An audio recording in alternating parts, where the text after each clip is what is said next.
Welcome, welcome, welcome, everyone, to the Hour of Unified Power with Andrew Bartzis and David Ellis on our inaugural Unified Health Systems Universal Citizen Media mega broadcast here in the now.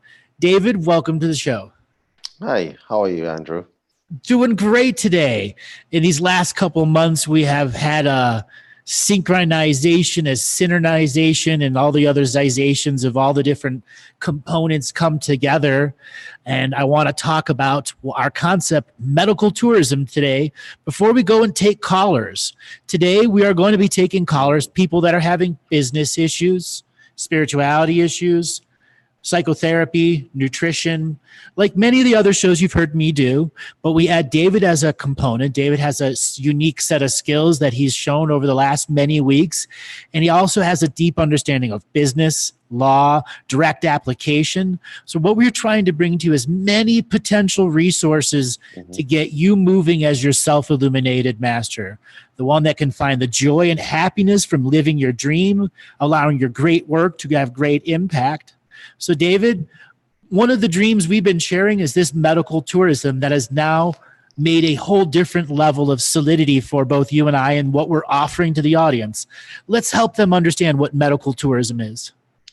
Well, medical tourism, in short, it's the two components of basically medicine and tourism. And you're probably asking, how do these two things come together? If you're living in the United States or if you're living in Canada, you will find that healthcare is quite expensive.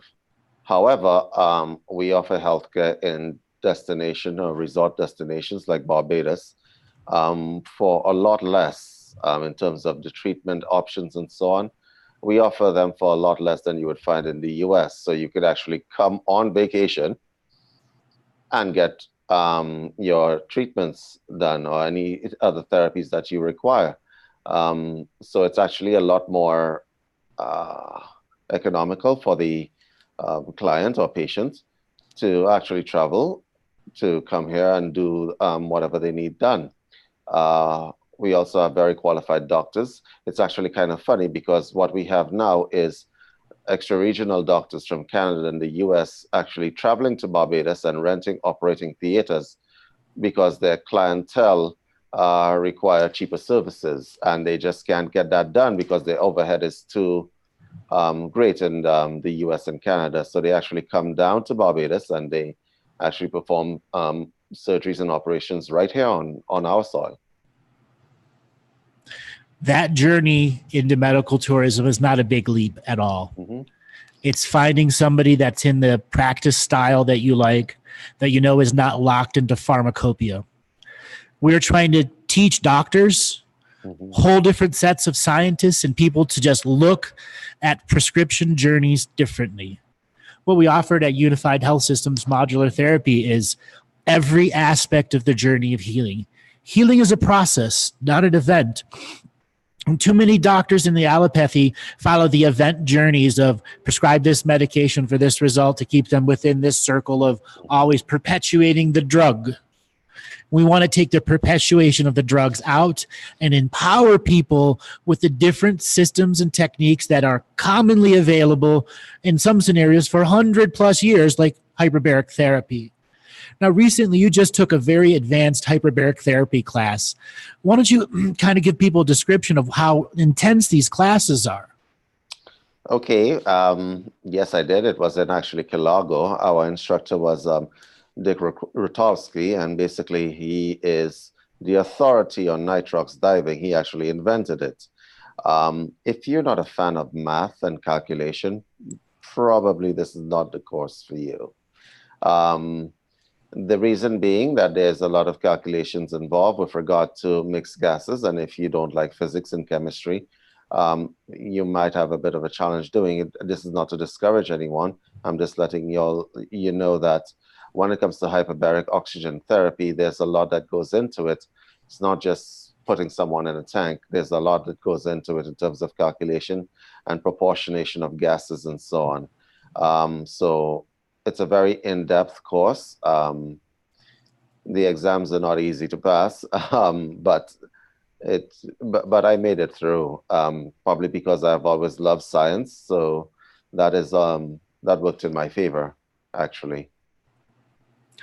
And that journey into hyperbarics, you had learned about it before, but when you got into that intense class, you had made a comment to me about like how many hours towards getting your medical thing that's accounted for a certain amount of Oh, credit hours. yes. Yeah. Well, the hyperbaric course basically allows you to get 40 American Medical Association credits. These are for the doctors that are listening right now. If you're looking for a way to keep your credit status up, you might want to try hyperbaric oxygen therapy. It's basically classed under undersea medicine. Okay. It's classed as undersea medicine, and these credits are accepted not only by the American Medical Association, but they're also accepted by the International Association of Wound Healing, for instance, and the International Association of Undersea Medicine, and International Board of Undersea Medicine. A lot of associations do accept those credits because hyperbarics is no longer one of those. It's not a fringe science anymore. Yeah. It's not an alternative therapy. They've inculcated it into traditional science. Yeah. Which is something that that's been long in coming. Actually, a lot of the therapies we offer used to be once considered fringe sciences, like PEMF therapy, right? It's actually kind of funny. A lot of people spent a lot of money to make it part of mainstream in non-invasive therapies. The FDA has just approved it, actually, because they're realizing, oh, after the last 50 years, these guys were actually right.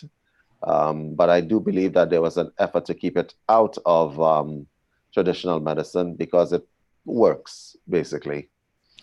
It works at such a level that pharmacopoeia will have a big challenge when people start replacing pharmacies with hyperbaric chamber facilities, which is an inevitability with the science that's already been proven.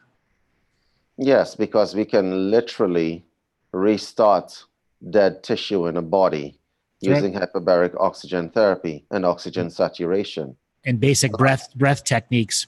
A lot of people don't realize the importance of how oxygen and an oxygenated body is to you. Every breath that you take, you're not taking the breath for the air that's outside. You're taking in that breath because of the oxygen that your cells live off of. The only reason why you age and die a lot of the time is because your cells become deoxygenated. These are the premature signs of aging that you're looking at, okay? Your cells become deoxygenated. So oxygen is a very vital component of your second to second life, okay? And if you would like to, any kind of talk about longevity has to start with oxygen therapy. It has to start necessarily with that because oxygen is one of the major gases that ensure that you are actually walking around and that your cells live long and are healthy. Mm-hmm. So we've now delved into medical tourism, hyperbaric therapy, and now continuing this journey, we are opening up this brand new show so that people get access to different layers of specialists, and we want to bring to you new forms of content. So I know you and I in the background have been talking some of the different ideas, and we want to take an opportunity for the audience when we start taking calls to also go to info@Unified Health Systems if you have a show idea or a person that you might want us to interview.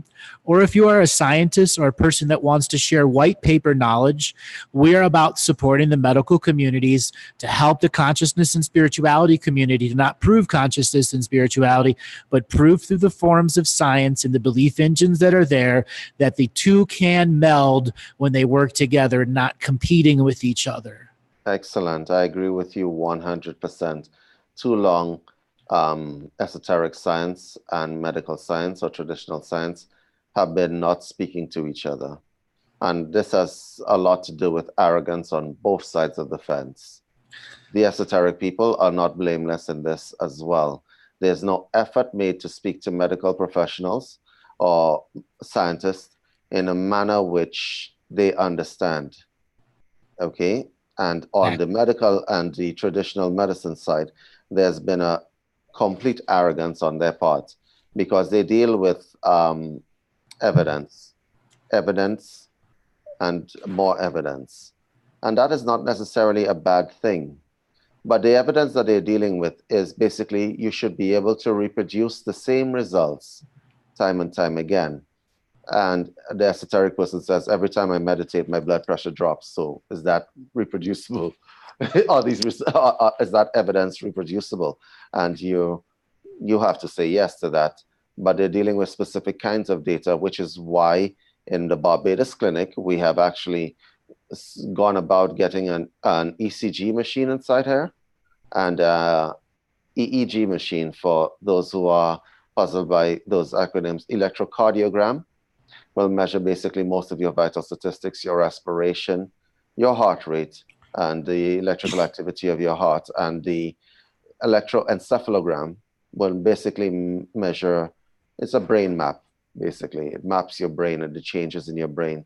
So we are going to be trying these therapies on people, and we're doing a data collection for the purpose of publishing studies, right? Academic studies. We're partnering with doctors, which is very good, academically inclined doctors, to publish white papers on every aspect of what was once called esoteric or alternative. And we're going to bring that into the mainstream. We're doing our part to bring the stuff into the mainstream, whether it be something simple as meditation, for instance, but that has already been proven, I would think. But we're doing our part to bring everything into the mainstream so that nothing is termed fringe anymore. So we want to invite anyone that's a professional that wants to come and do medical data and collections to come and be a part of Unified Health Systems. So go contact info@unifiedhealthsystems.com. We look forward to working with the public in a non-competition journey to not prove, but to show everyone they can prove it for themselves. All right, so Robert, let's open up our first wheel of Universal Citizen Media caller. Sure. Okie dokie. Our first caller will be Bria. Bria, are you there? Hey, How you doing, brother? Where are you calling from today? I'm calling from Cleveland, Ohio. Cleveland, Ohio, my hometown. How you doing today? Oh, I'm doing pretty good, pretty good. I've been listening to you since about 2014 and been knowing it's a long time coming. The first time I've ever got through. And yeah, I'm really enjoying these shows with you and David. There's a lot of great new information coming through, and I'm getting a lot out of it. And I'm just in a really vulnerable place with a lot of things going on. And I'll give you a bit of a frame here. I've been doing contract revocations and whatnot, creating my own for a good 5 or 6 years, really working into a lot of deep things. And I keep coming up to this deep seated anger and frustration that's coming through. Like it's, I describe it as hellfire coming through and out of me. And the situation I'm in right now, it's very much a relationship thing that's coming up. I've been with my partner for 5 years. We definitely have a great amount of love, and we've recently opened to the idea of polyamory. And I feel that I want this, she wants this as well. And intellectually, it sounded great, and it's like she has another partner now, and I'm having a hell of a time coping with it, feeling this energy going to the other partner, just feeling like I'm kind of in the back seat going away, and I'm exploding at her with these things of anger. It's like at times I feel very clear and like I can speak very calmly. Then like these deep-seated things that are traumas from many other things in my past that I know this isn't the root cause, but like I keep exploding in this hellfire, and I feel I'm ruining the relationship. And it's like there's parts of me, I'm doing the revocations, digging deeper into the trauma. Take a pause right there. Take a pause. Okay. So when I hear people in the similar situations with you where they know it's some deep-seated trauma, do you know which one it is? Could you ask that again? Do you know which deep-seated trauma it is, or do you not clearly, definitively know which one it is? It's my sexuality and the energy of sexuality around me, feeling very triggered and like traumatic about being As in a the place ambulance like goes by. yeah, I definitely when I was a lot younger, I was very much into the heavy metal things, and those go into some pretty dark dream spaces and things like that. And I had some pretty, we'll just say, screwed up fantasies as a younger man, like places my mind went. I get it. Yeah, and sometimes they'll still go there, and I'm in a much better place being able to navigate these things. And it's like, I don't agree with this, but the imprints are still there. And what I've had this reoccurring theme in my life of really, like, I have a lot of passion and I love connecting and being intimate. Who doesn't? And I've had this repeated experience of the women I've been with that for some reason there's this disconnect in the sexuality. Like I want, and I become angry when it's not there, which obviously pushes it away. And it's just like these triggers and these angers, and it's like I feel this unfulfilled feeling, and I'm in a situation where I've manifested that reality. Yeah, I'm at a point where I'll just speak it out. I know it can help some people. Take a pause here a second. So there was so much that you gave us in data.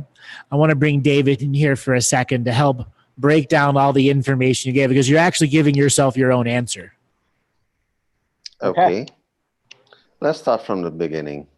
What heavy metal groups did you listen to, most importantly?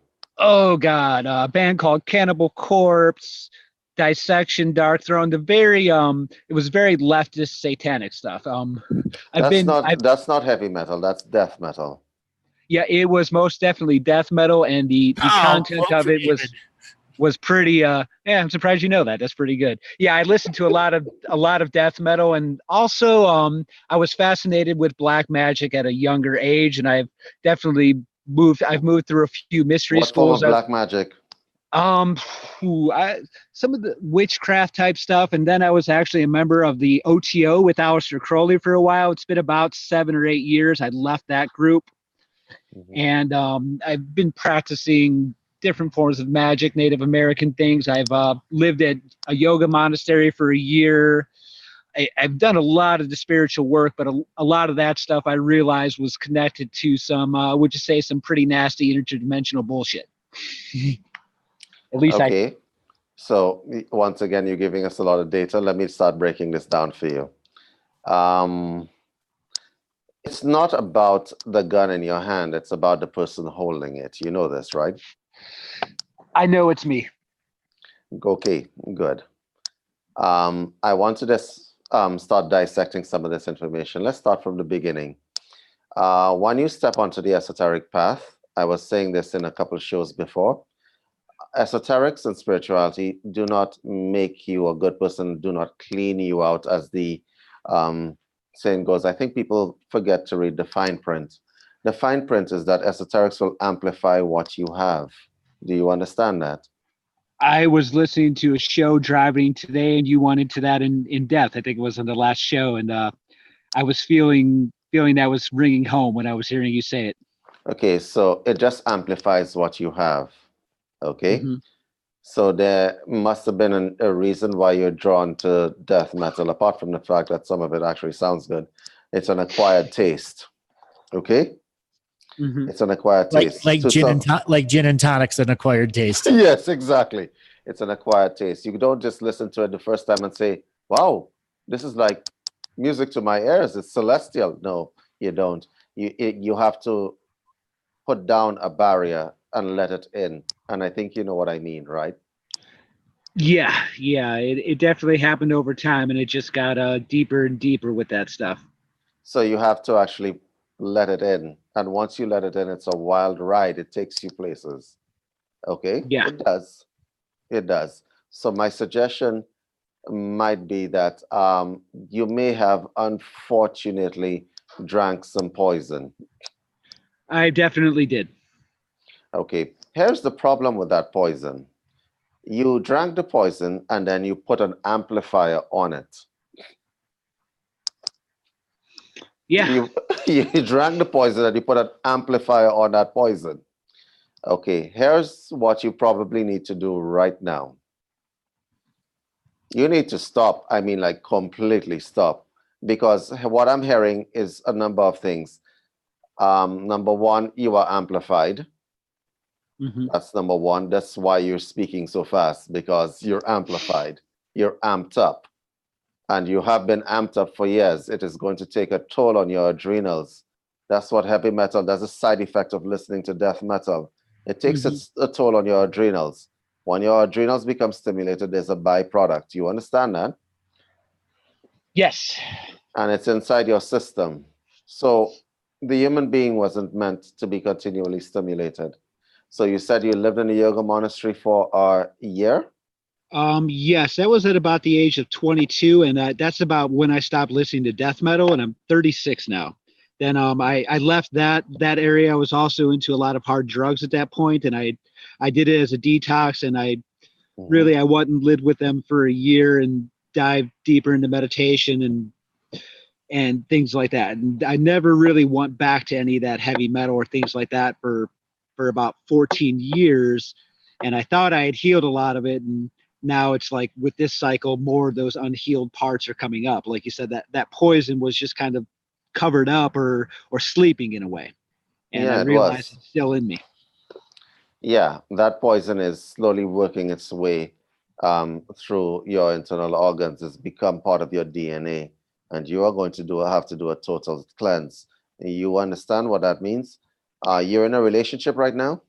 Yes, for about 5 years, and we've recently opened up to polyamory about two months ago, and she very quickly found a new partner and is very into that person, and that is triggering me to every end, like to a point where I'm feeling displaced. But I, as a mature adult, did agree to this, so I consented to it, and I'm having a heck of a time navigating that. It's pushing all these triggers of this very guttural anger. Well, here's a cure for anger. The only cure for anger when it is amplified to the stage that it is with regard to you is to expand the awareness and expand the mind. And that's a difficult path that you're going to have to take. So first of all, you're going to have to stop everything. Second of all, I'm guessing that you haven't spoken to the partner, have you? We've spoken actually extensively about it. I spoke and to what the does she point, say to you? She's actually quite supportive, is in a place where she's like this. She's like, I choose to be with you, want to be with you. And she's also in a point where she's just really waking up now. She's recovered from complete narcolepsy, which we have reversed and healed. And she had a lot of sexual trauma, a very abusive background. So anytime I become angry, it takes her back to her childhood and her traumas, and she shuts off.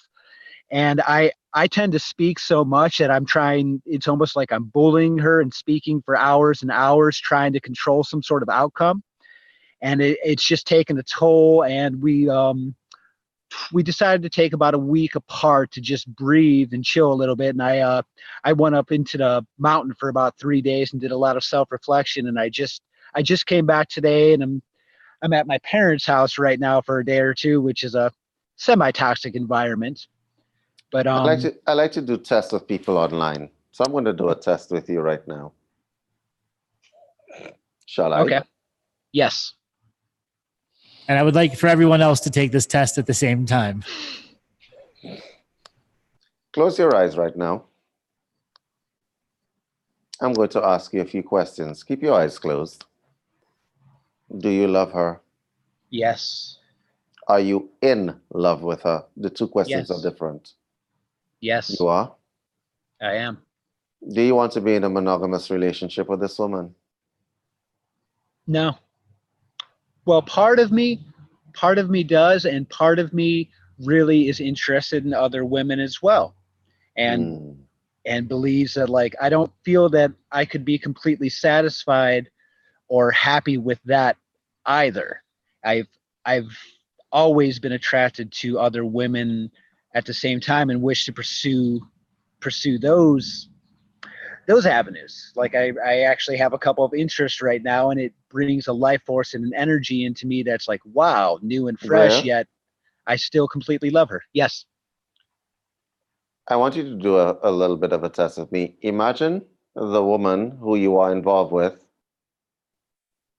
not only having sex, but completely and madly in love with the other man. What feelings does it bring up in you? That Straight. feels, I feel Keep like your I eyes want, closed. Feel it. I feel this feeling in my heart that feels like betrayal. It feels like I'm being punched and stabbed, and there's like this literal vibrating anger coming from my heart chakra. Like there's images of me hurting the other person, which I don't agree with, but like my mind will create things like that. Like it terrifies me and makes me so afraid. Well, I have some advice and some revelations for you. Number one, you are attracted to other women. She's attracted to other men. Number two, if I'm not mistaken, women and men are different. They are a little bit different. What it takes for a woman to have a sexual relationship with a man, it doesn't take the same configuration of emotions for a man to have sex with a woman. You're aware of that, right? I'm ready at any moment. But this angry person yelling at her obviously just turns everything off.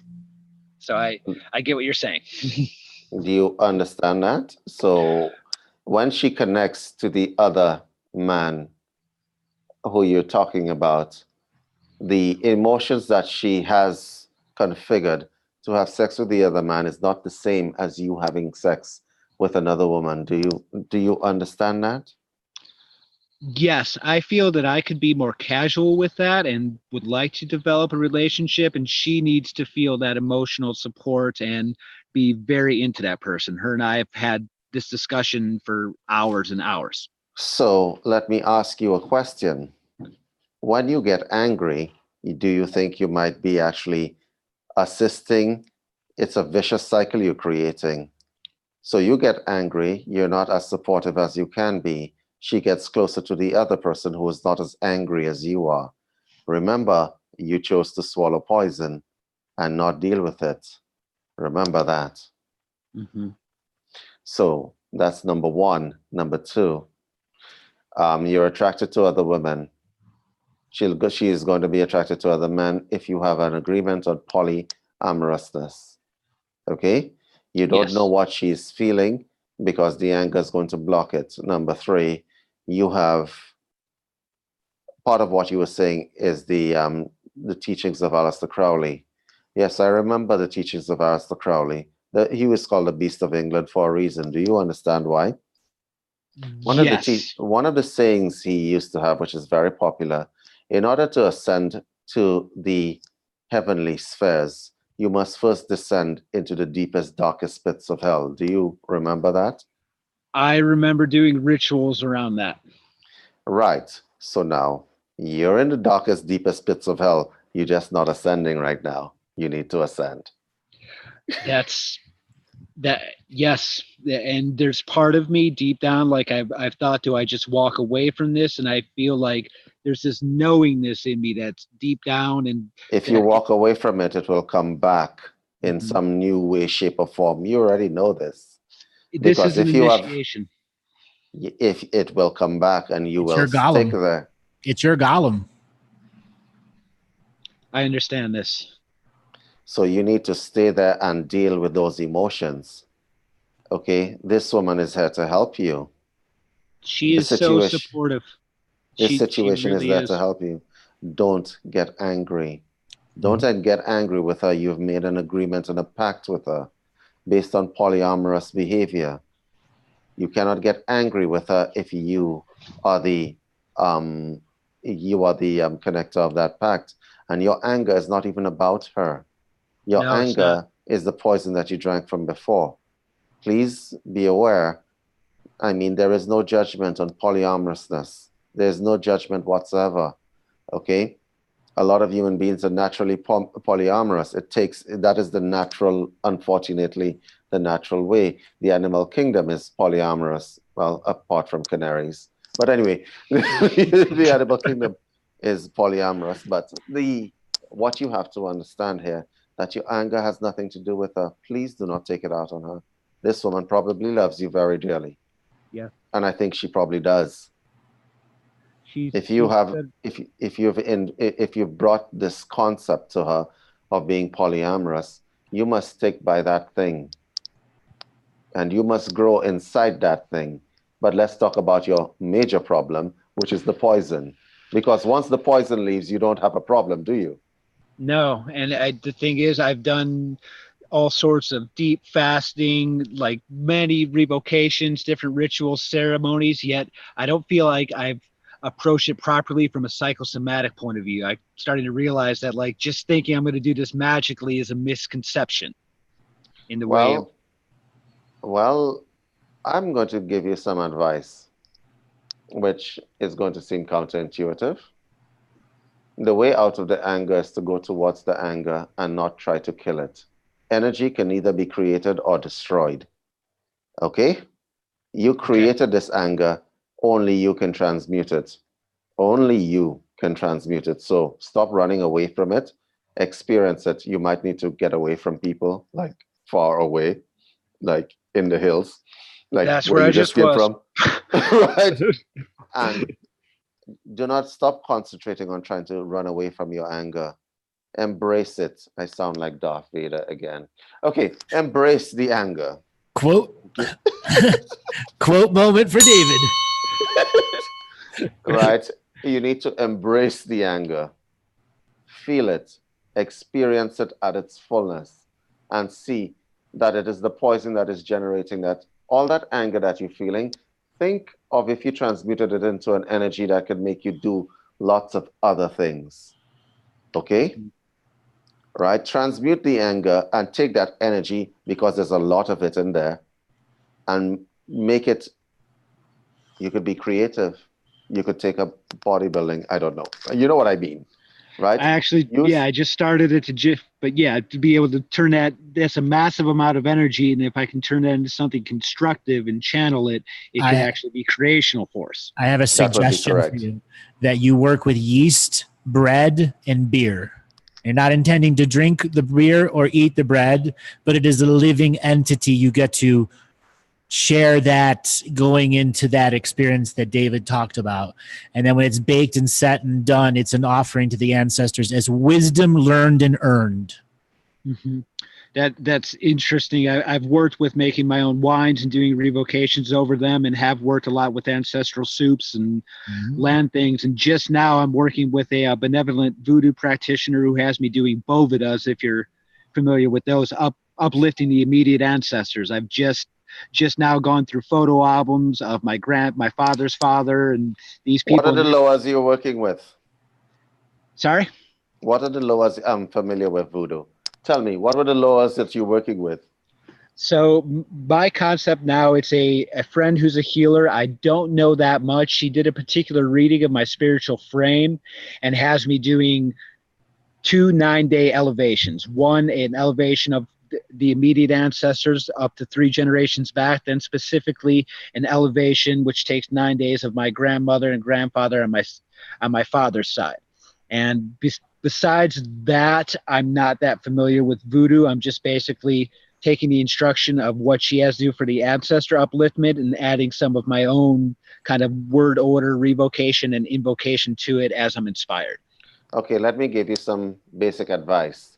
Some hands-on advice. Number 1, you need to channel that energy into something.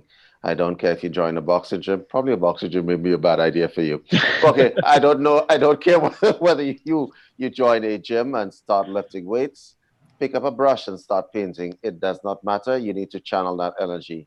In terms of keeping, in terms of what is happening to your body, there is a byproduct of toxicity that comes from that anger and the constant state of being amped up.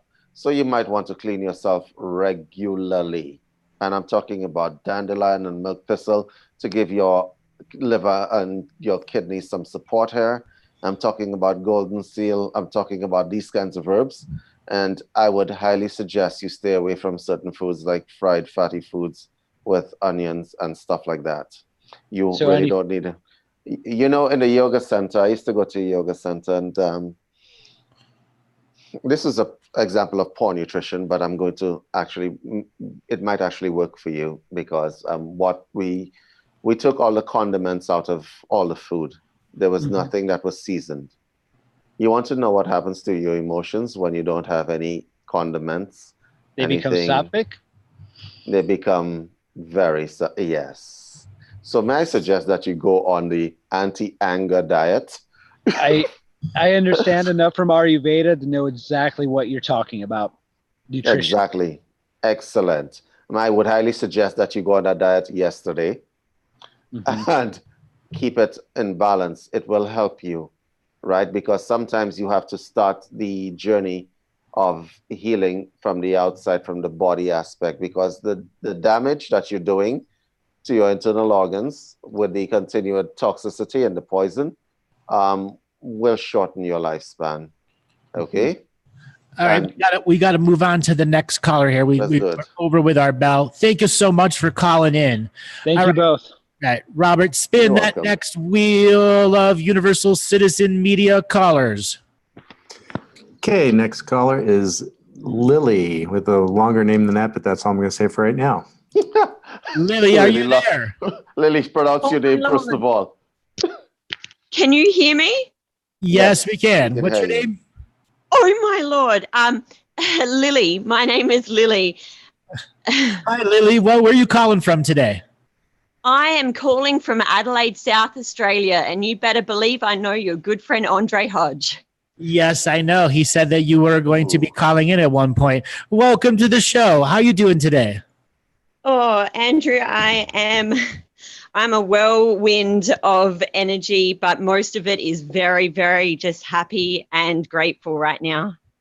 Sorry, I'm so overwhelmed with emotion. So what questions do you have for me or for David today? Look, Andrew, I think that over the last year and a half, I've had my mind really blown open.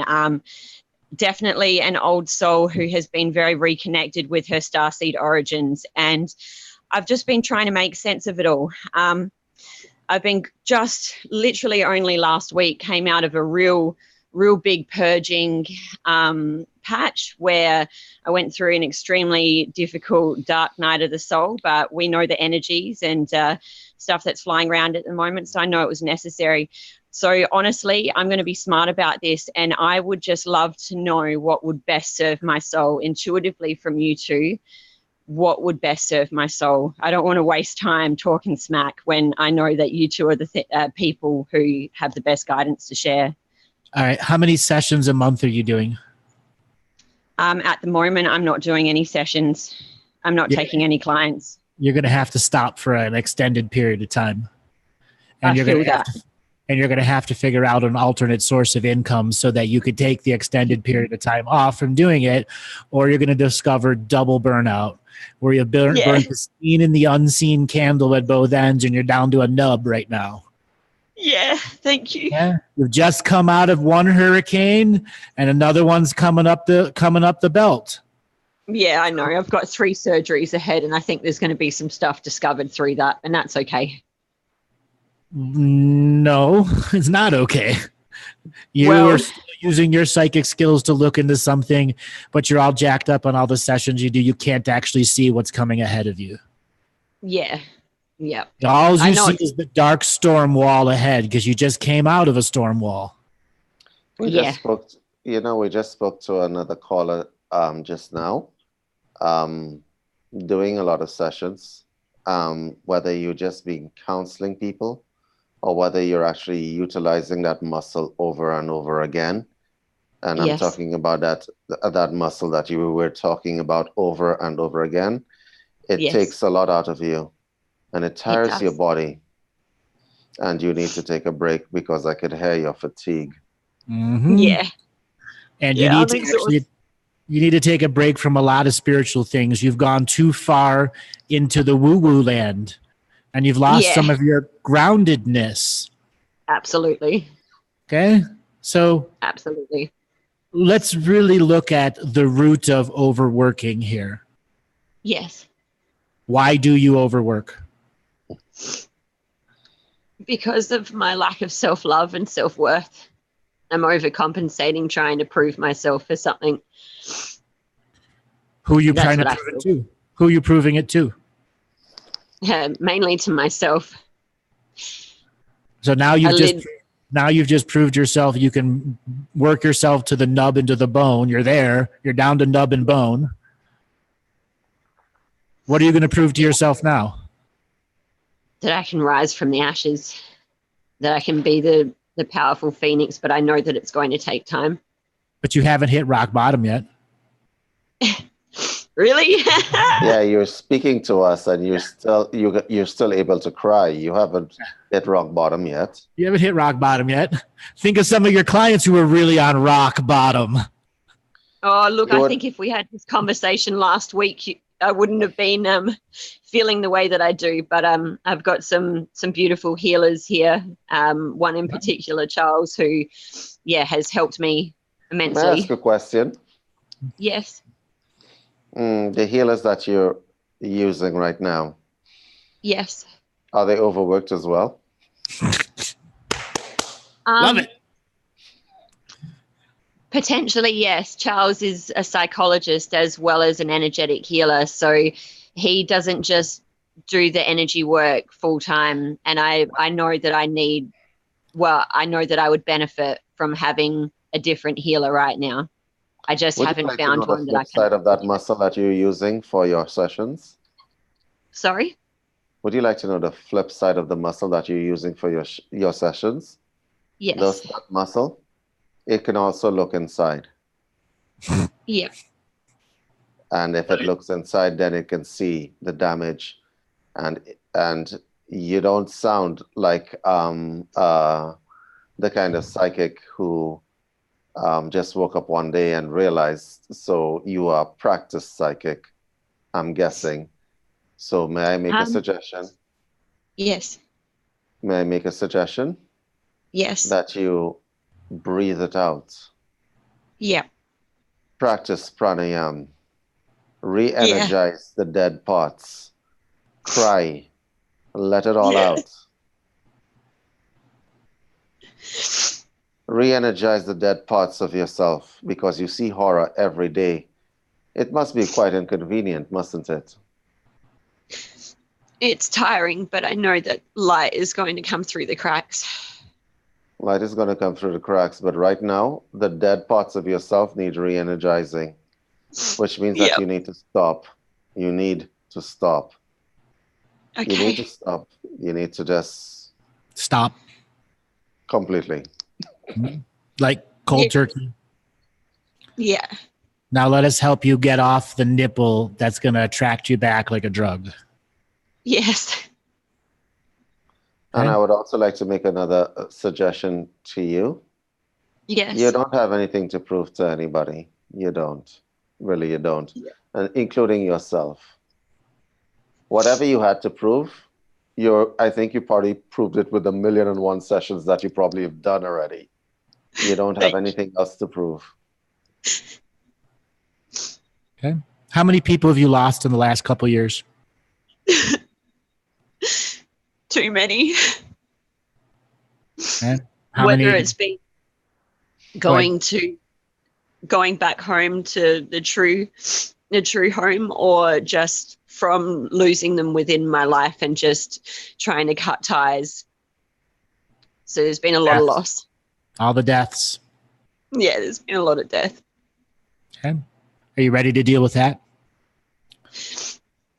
Yeah, I'm trying, but I think I need a couple of extra skills up my sleeve.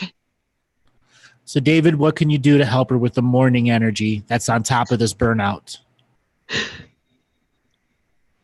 I think what she has been doing is utilizing and throwing herself into her work to avoid some of the grief and the pain that she's feeling, which is why you need to stop and feel it, and you need to cry a lot more and just feel everything, because psychic, you already know this. This is not a one box of tissue, cry and done. This is a case of tissues. Yeah, absolutely. I think it's a few. Maybe even two, maybe even 3 cases of tissues. Oh, gosh. Yeah. I reckon there'd be a worldwide shortage on tissues after I'm done. Well, you're going to have to do it because you're a valuable soul. So do what you need to do. Yep. And you're going to check back in with us, right? Yeah, I am. I guess one of the things that I'm struggling with at the moment is managing having a young family and a new relationship that took new heights very quickly, which we seem to be growing and getting through it, which is really beautiful. But the big thing for me is trying to find me amongst that again. I'm really struggling with putting myself first and trying to find time for myself. I'm doing the best. Like, I'm not doing my best. Sorry. I'm giving it a crack at finding time throughout the day to meditate and to have my salt baths, and to get out in nature where I can. But having a 2-year-old who I have full care of, managing as a mum, that's what I'm struggling with sometimes. Is he's pretty demanding. He wants some mama love, and I know that some of the best healing is just not worrying about anything and just having that fun with him and having that childlike fun. Oh, wow. This is like the every show I say the same thing. So I'm going to say this to you as well.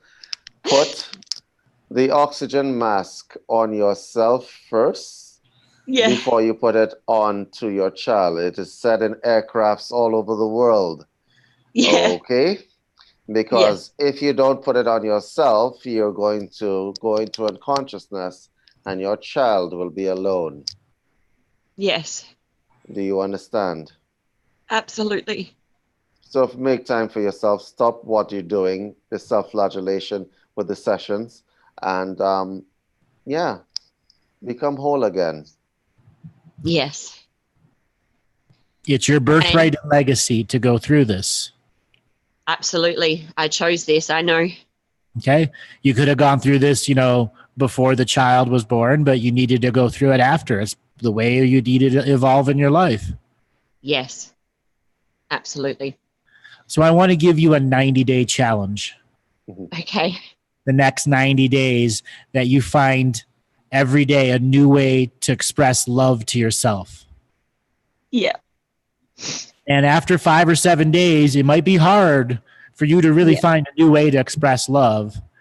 And for those that are really good in 90 days, if you can find 45 different ways of spending your self-love, you have really gone past the just plain old scratching of what self-love can be or should be. You're going to learn whole different nuanced ways of learning how to love yourself, as making that a dedicated commitment practice of learning new ways to love yourself. You've spent years loving other people other ways. Now you got to relearn the social love skills of the self. Yes, absolutely. Just thank you so much. I think lastly, the last question that I would have, which has been causing a lot of stress within my soul, has been around the use of cannabis. And some people that I was learning from last year, they put some pretty opinionated thoughts in my mind. But I also know that I do abuse cannabis in my dark times. So I was just wondering what your insights are on that. What does abuse of cannabis look like for you?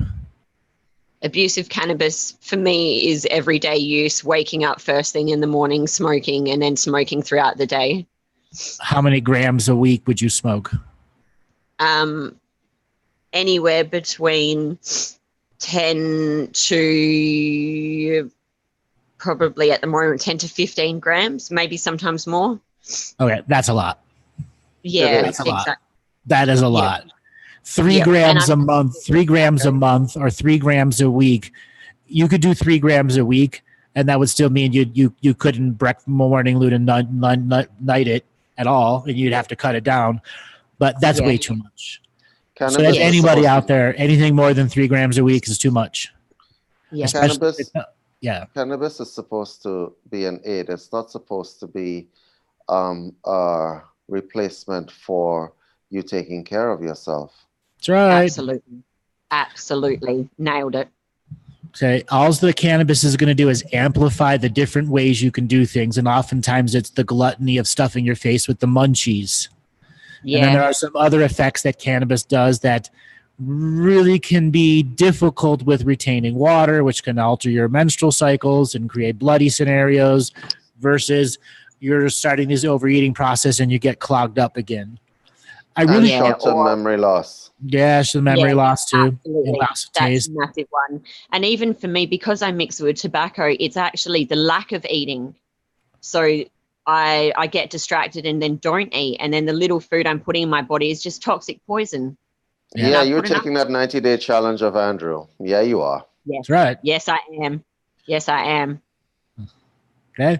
Yeah. Now, ding-a-ding-ding. All right. You take that 90-day challenge and you write back to us, all right? I will. I can't right. thank you enough for this conversation. You're welcome. All righty. Take it easy. Have a great one. All right, Robert, spin the wheel of callers. Okay, next caller is Jade Rivera. Jay Rivera, are you there? Jay, going once. Going twice. Going 3 times. And Jay is not there. Robert. Are you there? Are you there? Hello? Jade, you got to speak up. We can barely hear you. Can you hear me now? Yes, we can hear you. How you doing? Oh, I can't believe it. Andrew and David, lovely. Where are you I calling am doing from? really good. Well, I now live most recently in Halifax, Nova Scotia, Canada. Oh, wow. I live in Canada as well, some of the time. Oh, wonderful. Barbados to Canada. Super. Yes. I can't believe I'm on the show. This is Guess which amazing. times of the year I'm not in Canada. Just guess. Go ahead. You're in the warm part of the continent. Stay there. All right, Jade, so what questions did you have for us today?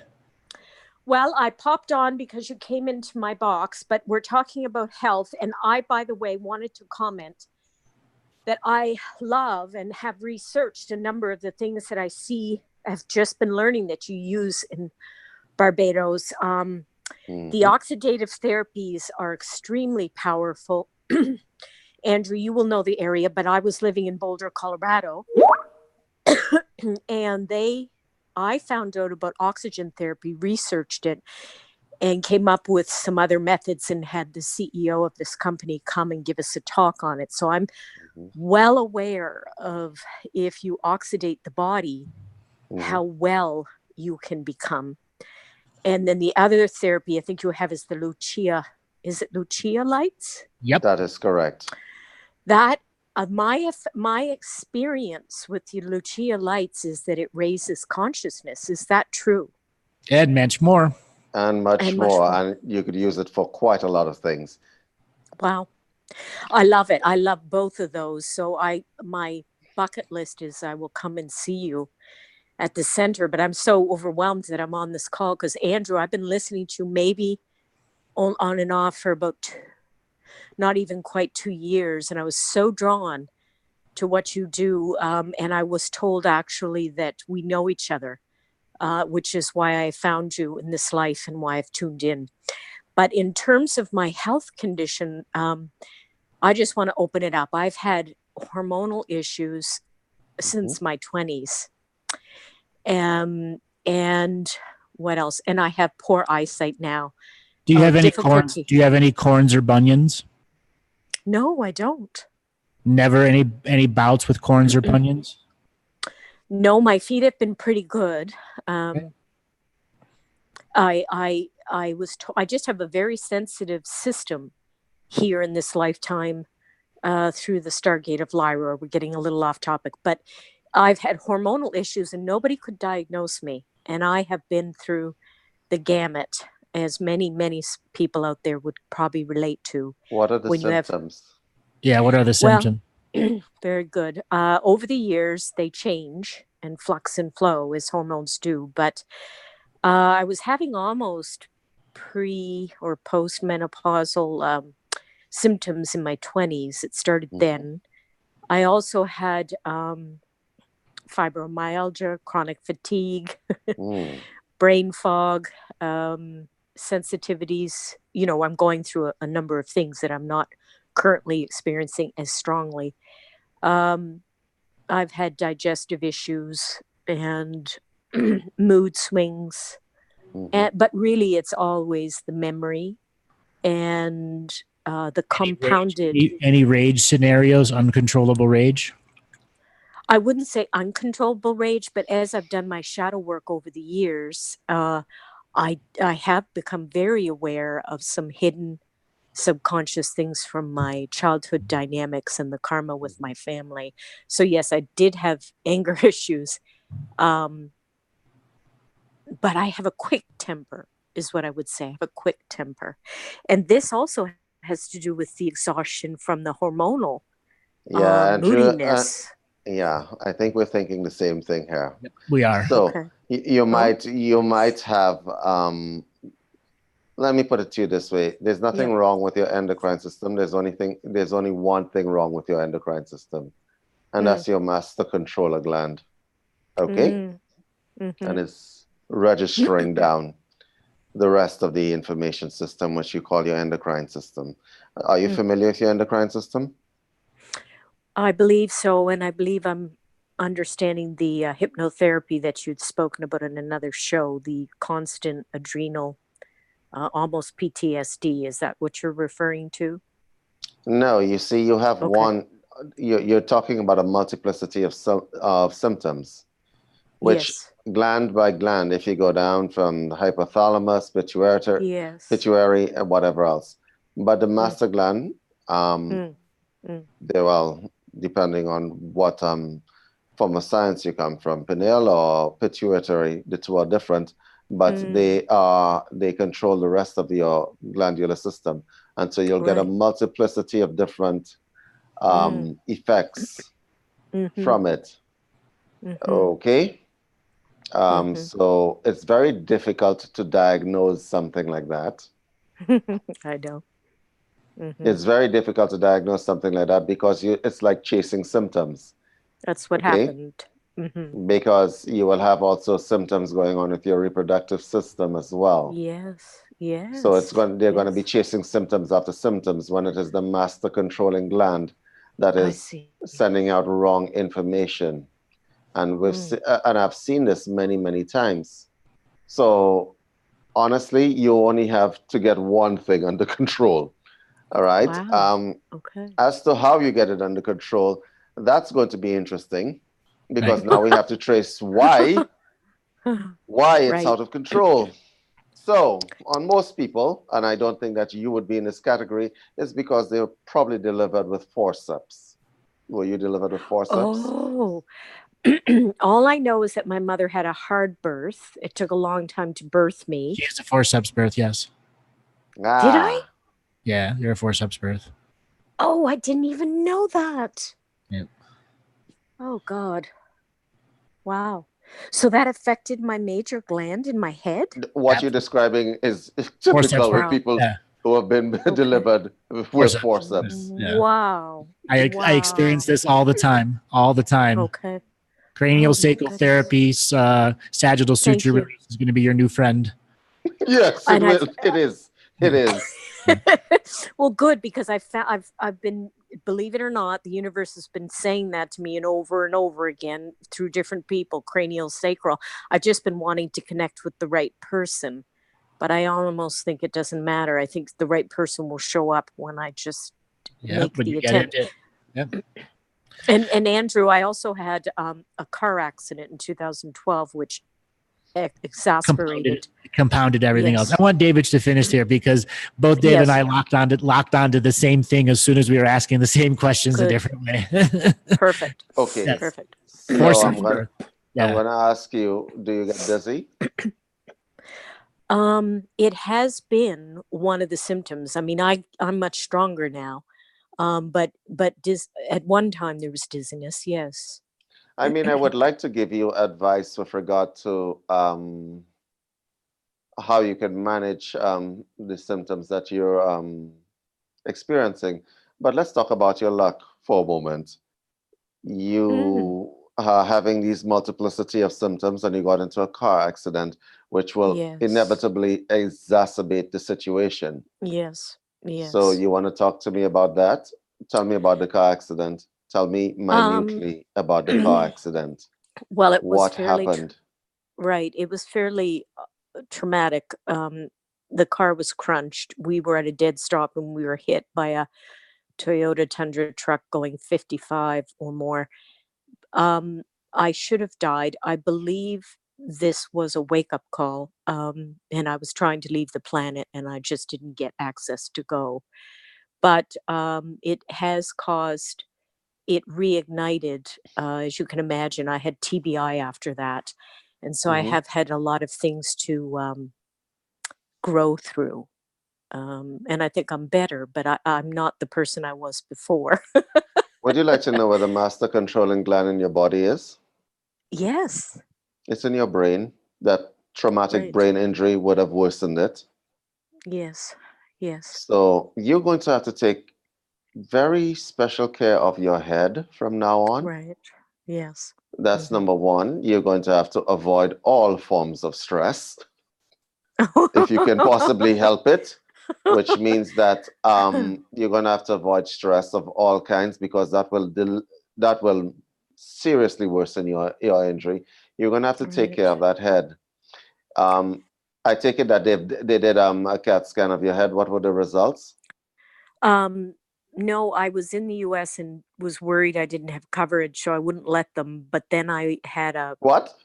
What? psychologist. It's too expensive here, and I didn't have coverage. But I had some sort of neural psychotherapist do a test on me and diagnose me as having TBI later on. But I did have head shakes and things like that, which would be common. And I Yes, wanted to like say, well, an earthquake in your head. It feels like an earthquake is yes. happening in your head. Yeah. I've had very interesting energies. We're going through some time space here, but yes. And what's interesting is, doesn't the oxygen therapy help that a lot? Yes, it will Yes. revive the tissue. You Exactly. jumped ahead of us there. Okay, sorry. Right? You jumped ahead of that. You jumped I've ahead of done a us. lot of research on this. Clearly you have. I want to chime in here for a second. So something you. else to note, because of your forceps birth, because of the traumatic brain injury, your skull is actually deformed from the forceps birth, Yeah. and then deformed again from the accident. Yeah. And you had other head injuries in your life you didn't recognize were head injuries, because you Okay. didn't have you had a very clumsy stage in your growth. Yeah. Uh-huh. Yeah. Yeah. So part of your journey, like Robert, like Yeah. David had said, is de-stressing, but you also Yeah. have to learn to sleep differently too. Oh, how do I do that? You have I'm a doing natural. CBD. I'm doing CBD oil. Nah. Which one? Okay. What it doesn't strength? matter. I don't know. Which one? You don't know the strength What, of CBD oil well, that you're using? the gal that they make it here, and somebody made it here in Nova Scotia, and I just said, yeah, I'll try it. I'm taking that. Wait, so you don't know the strength? You don't know the dosage? He doesn't. No, but it's not too strong. It's not too strong. You can't determine the strength. CBD is not the narcotic part of cannabis At all. No. No. right? No. And the CBD that you need to be using is CBDA. Okay. Okay. So that's the kind of But oil. May I As make well a as- suggestion? yeah, You're I in Nova wanted to- Scotia, so you're on Canada's Health Service. Am I correct? I can be. I just relocated here. You're saying no stress, and I'm laughing my butt off because I've had to relocate to a different state and then to a different country in the last 2 months. Okay. So So off the top of my head, when I say no stress, your perception of stress should probably be expanded, and you should try to see a lot of the fun in things. I would suggest you wear a helmet everywhere you go, but that would be extreme. What I would suggest that you probably do, because you can't take another brain injury, for sure No. not. So what I would suggest that you do for just general safety and so on. And when I say stay away from stress, you need to laugh a lot more. You have a nice laugh, keep laughing. Thank you. You need to probably, if you're going to go the CBD routes, you need you need to check the dosage. Actually, go on to the health service and have them prescribe the dosage for you. They may dial it up or down. It will help you for sure.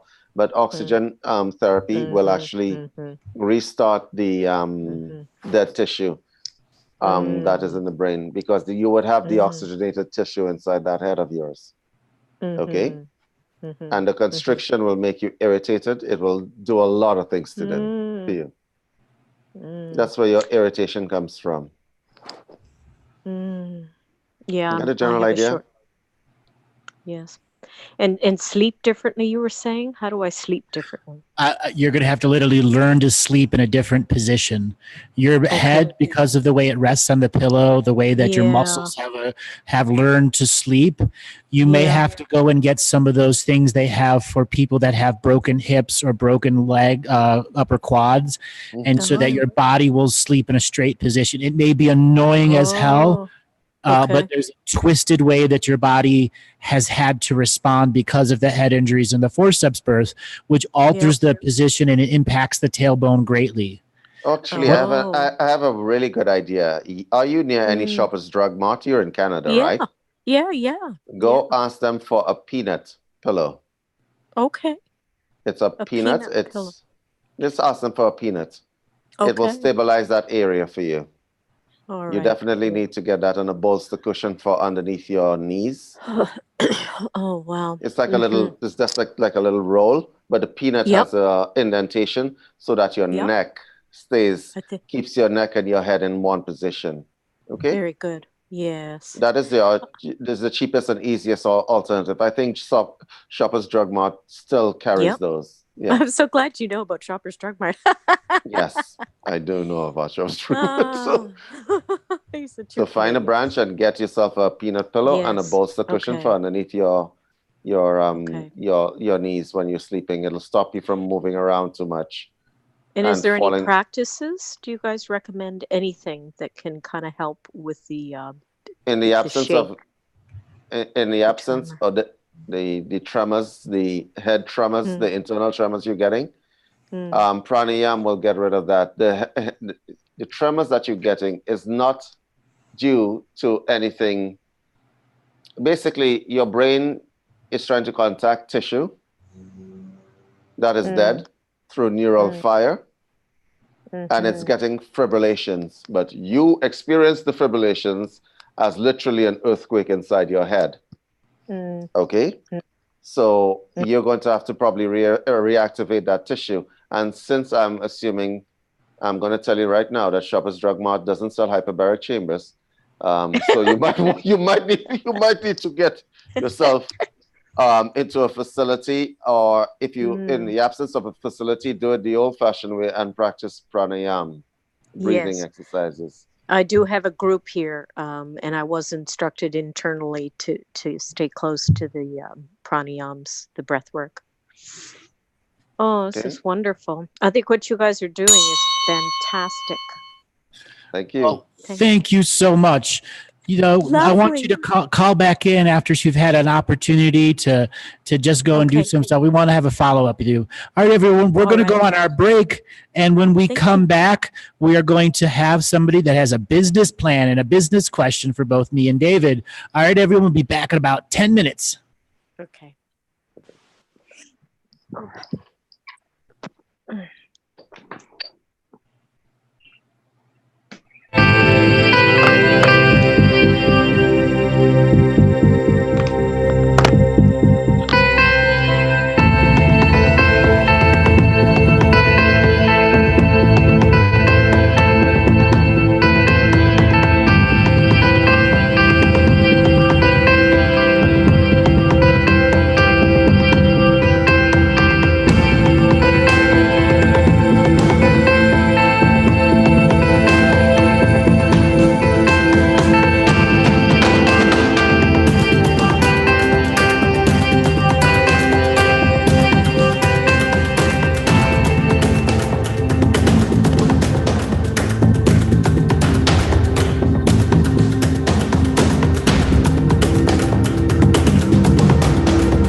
Baby steps for adults, drug abuse. What is drug addiction? Am I an addict? Who does drug addiction really harm? They can hurt your sense of judgment, decision-making, memory, and ability to learn. They can hurt your loved ones and so many others around you. Drug addiction is a disease which can be cured. Our Baby Steps program can provide the information you and your family need to overcome this illness.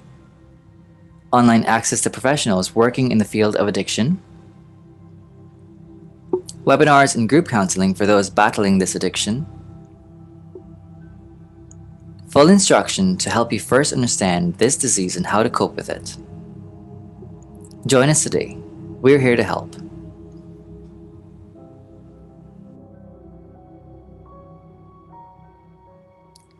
Baby steps for adults, codependency. I can't live with or without you.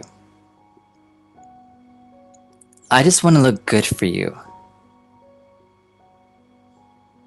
I would do anything for you. All popular words to famous songs. But guess what? They all indicate someone in a codependent relationship. Codependency is an addiction to another human being. You will see a strong relationship between codependency and negative physical side effects, which can manifest in violence towards your spouse or partner. If you're in a codependent relationship, you may need help. Join us today and free yourself from this addiction. Baby steps for adults, sexual abuse.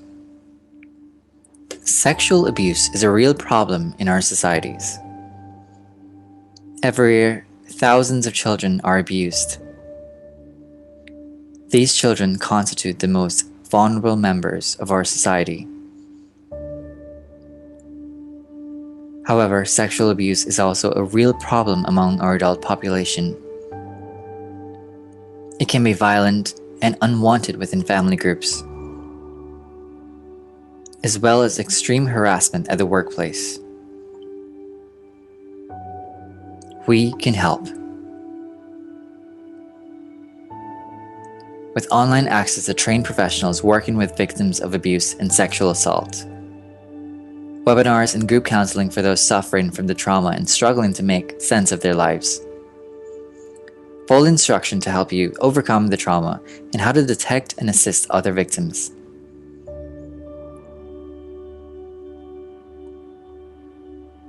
Protect yourself and your loved ones.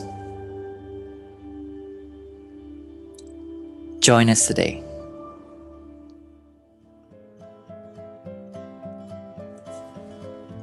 Baby steps for adults, communication. Hey there.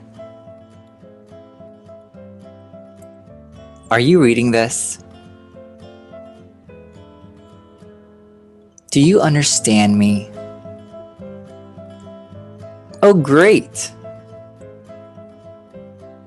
Then we're communicating.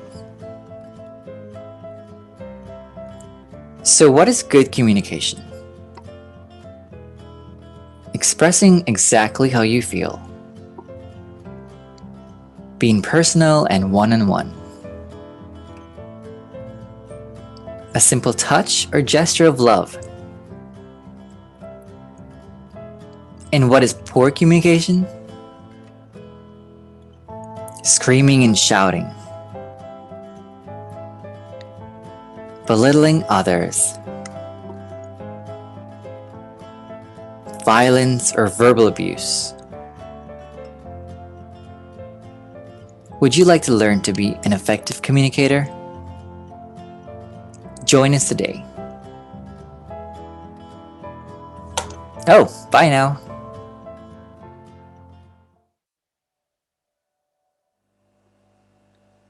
Baby steps for adults, alcohol. Are you or someone you love a victim of alcohol abuse? What are the signs which determine the beginnings of an alcohol addiction? Temporary blackouts, finding an excuse to drink whenever you're relaxed or just to celebrate, drinking alone or in secrecy. Our Baby Steps for Adults class has the answers you seek and the methods of dealing with this difficult disease. We offer online access to professionals working in the field of addiction, webinars and group counseling for those battling this addiction, full instruction to help you first understand this disease and how to cope with it. Join us today. We are here to help.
Welcome back, everyone. Welcome back. David, are you there?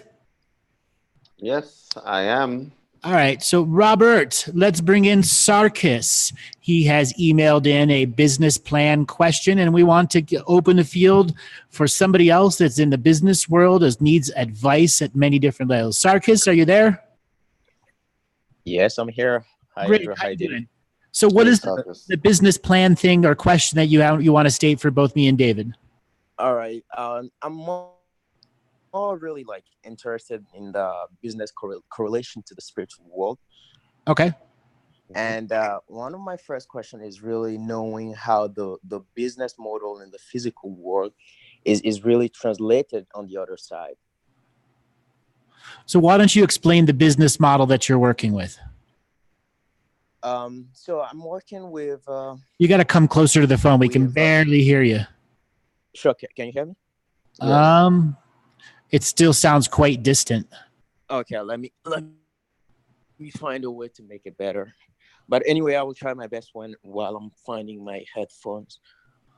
So I'm working with and I'm trying to come up with an app in the gaming and betting environment that will definitely allow anybody to be able to own like a virtual casino online, sort of helping people making money on their part time. So you have an app or a code that you want to install that'll work for the online gaming industry and gambling industry? Yes, that's correct. And it can plug into any of their pay services? Yeah, exactly. But the model itself, what's unique about it is we are flipping the table on the regular casino system. In this case, the one betting will be the casino, not the regular user. So the regular user will be owning a virtual casino online, and the one betting against them will be a land-based casino. You're breaking up really bad, and there's some important information. David, are you able to hear him? Yes, let me see if I can repeat what he's trying to say there. He wants to create an app that will allow regular users to create virtual casinos. Am I correct? That's correct. And the virtual casinos will be online, and regular casinos or land-based casinos can actually dial in and bet against the house, which is the user, correct? Yes, that's All correct. right. Yes. So you're making casinos bet against online casinos. Okay. All right. Correct. So let's do the deep skin treatment into your plan, shall we? Because I should be calling Yes. you Robin Hood, shouldn't I? Because you're Yes. robbing from the rich to give to the poor. I should be calling you Robin Hood, shouldn't I? So, okay. So, have you a model as to why the land-based casinos would want to do that? Because if I owned a Well, land-based casino, I wouldn't gamble. You know what I mean? yes. Well, the thing is, this model will allow any land-based casino to expand the online user base, because in the US, the regulation only allows uh, online casino to function only within the state's confine. But once we flip the model in this way, any user around the Ah, US will be able to engage the land-based casino. I see. But the users get to create their own virtual casinos. That's right. I have understood you. Okay, so what we have here is a disruptor, Andrew. Uh-huh. You wanted to What know we- what it's doing in the unseen world? Let's talk about how it's I think seen I world have. implications. Okay. Go ahead, Andrew. So Sarkis has been a client of mine for quite some time, and I'm really glad that he called in with this question. And we've talked about him growing this model and getting it out there. What I want to do is I want to break the model down so people understand the genius behind what he's done here. Mhm. I like it because he's a disruptor on both sides of the fence. He's a disruptor to their business model, but he's helping them disrupt a system model. I like it, Lo. Really, I really like it, actually. So, what advice do you need from us? I am 100% willing to help you here. Tell me. You may pick my brain. Well, I sure. I kind of know exactly what this business model will be doing on the unseen world, but Mhm. it's just like, if you guys can give me more perspective on how usually business model in the physical world is translated in the unseen world, I can kind of picture it more or better, actually. Well, you're trying to disrupt energy. You are. And that's going to be very successful in the short term.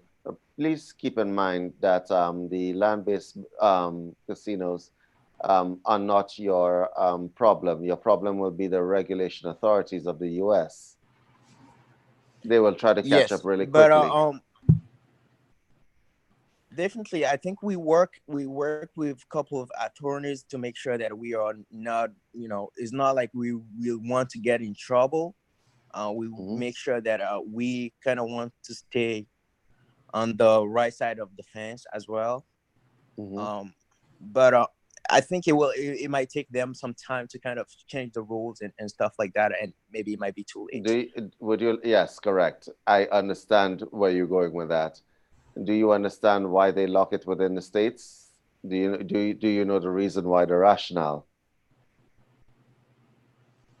I definitely think there are quite some good reason, which one of them are tax reason. Mhm. I think the second one might be just to make sure that there is no money laundering action behind the scene. Mhm. Well, correct. So it's money laundering attempts, which is actually kind of interesting. There is an online casino platform already, which is fine. But what your model is a little bit different because it allows users to have power, right? I understand what is That's correct. the dissemination of power. And Andrew, you can tell them exactly what happens on the unseen world when you do that. Go ahead. Dissemination of power means that things that like to take power are going to be attracted to the system that you're creating. So you have to build into the system an automation of self-spiritual hygiene. Somehow it balances itself, whether it's in the algorithm to understand that the algorithm has to have a payback ratio like the big casinos do that isn't as destructive as the way the big casinos do, as well as understanding, like, as an example, there are models that aren't even perceived of. As an example, imagine if there was a casino that people could log into for this show and bet on what callers were going to show up or how we would respond. Let's think about that a second. Sarkis, what you're going to probably have to do is create a different kind of currency as well. Yes, as well as a currency, a magical currency that doesn't put the current of currency into your physical karma, because you created this to have karma be self-consuming when the casinos have to bet on themselves. Yes. You've taken a way to digest karma and for people to get rid of it. That's what you're doing in the unseen world. But you've also experienced the challenges to get it here. Okay? The next hurdle in the unseen world is how much physical seen energy is it going to take it from where you have it today to implementation day. How far from implementation are you? Right now we're going through the fundraising campaign, and I think that's the only thing holding us back. Once we get the fund in, I don't see that much hurdle ahead. But can you getting the fund is Do you have a GoFundMe page? Unfortunately, no.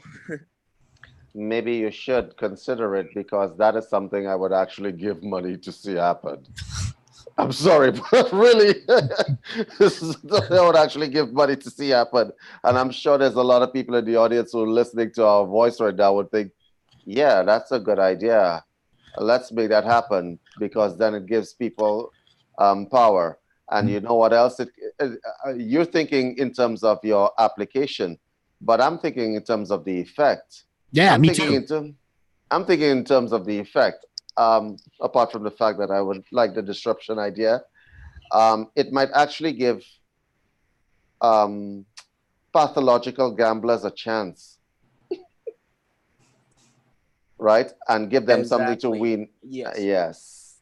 There are a number of effects that can come off of this. So yeah, make that happen. Get yourself a GoFundMe page and put that out there. Because crowdfunding is a good thing, huh? Are you at a state right now you could open your own virtual casino even for one person to prove the concept? No. We are not. We are not. Unfortunately, no, not yet. How long would it take for it to get there? It might take about 6 months. To get the funding. We started building the app, but we ran out of the funds, so we kind of got back to ground zero, get the right fund, and then build the whole product. How much money would it take for you to get that done? Right now we need about $400K. I have about 3 other members with me, and we will probably need about 2 or 3 developers. But we need about $400K as a seed fund right now. Okay. And how are you pursuing your funding options? We are pretty much going through reaching out to VCs, going to VCs events. I think last month, a couple of months, I was in New York. I talked to a couple of people. Right now, I'm working with my VP of finance, kind of exploring avenues of getting the fund, even if it is, just VCs or maybe loaning somewhere. But we are kind of working together to find a way to get the money in and make it happen. Sarkis, any kind of funding, even if it's crowdfunding, is good funding if you're trying to raise money to get this company happening. Now you need 400K. That would be your estimate. What can you shave off to make that figure less? Can you shave off anything? What I can shave off is I can take off the cost of my VP and my general console, and only focus on the development itself, which is in total will be like around 130K. Okay, so concentrate on developing a product that is testable alone, because that's what Andrew has just told you, right? Once people see the product that you're creating, you're not going to have a problem with funding, right? You just told us about it. I see it in my mind's eye, and I see the potential, right? And I'm willing to put money towards it in a crowdfunding situation. Create the thing first, and show it to people, and then people will want to buy it from you and develop it further. Right? But just concentrate on the creation part. Okay. And once you've created something, it doesn't have to be in full completion. It might be just in a prototype mode. But let's let people see that you are serious and you're getting this done, and you will more than not get the investment that you require. And we want to see you successful anyway, right? Especially with that concept. Yeah. How many more disruptive concepts do you have in that brain of yours? I have thousands of them. This is just the starting point for me, where I can get more money, focus on other things, my spiritual growth as well. So, but I definitely have 10,000 ideas that I can bring on and just like they say, just fucked up the system. Yes, excellent. Sorry, why am I really happy about this? Okay, so what my suggestion to you is that you just build one prototype and go from there. Okay, just make that baby step and go from there. And we could feature it here on Galactic Historian Universal Citizens Casino. Yeah. I could also see way of you making your own bank out of it. The house has got to store money somewhere, right? Yes. That's why making your own currency like David had said, you have some potentials of empowering micronations too. Or you know what? Yeah. He can develop a bartering app. My physical product for your physical product, where there's no money involved at all. Exactly. Really cause a problem. Is that actually I work on very similar bartering platform. It failed because we didn't have enough money to go out and do the right marketing action. But prior to this project that I'm working on right now, I was working on a bartering platform.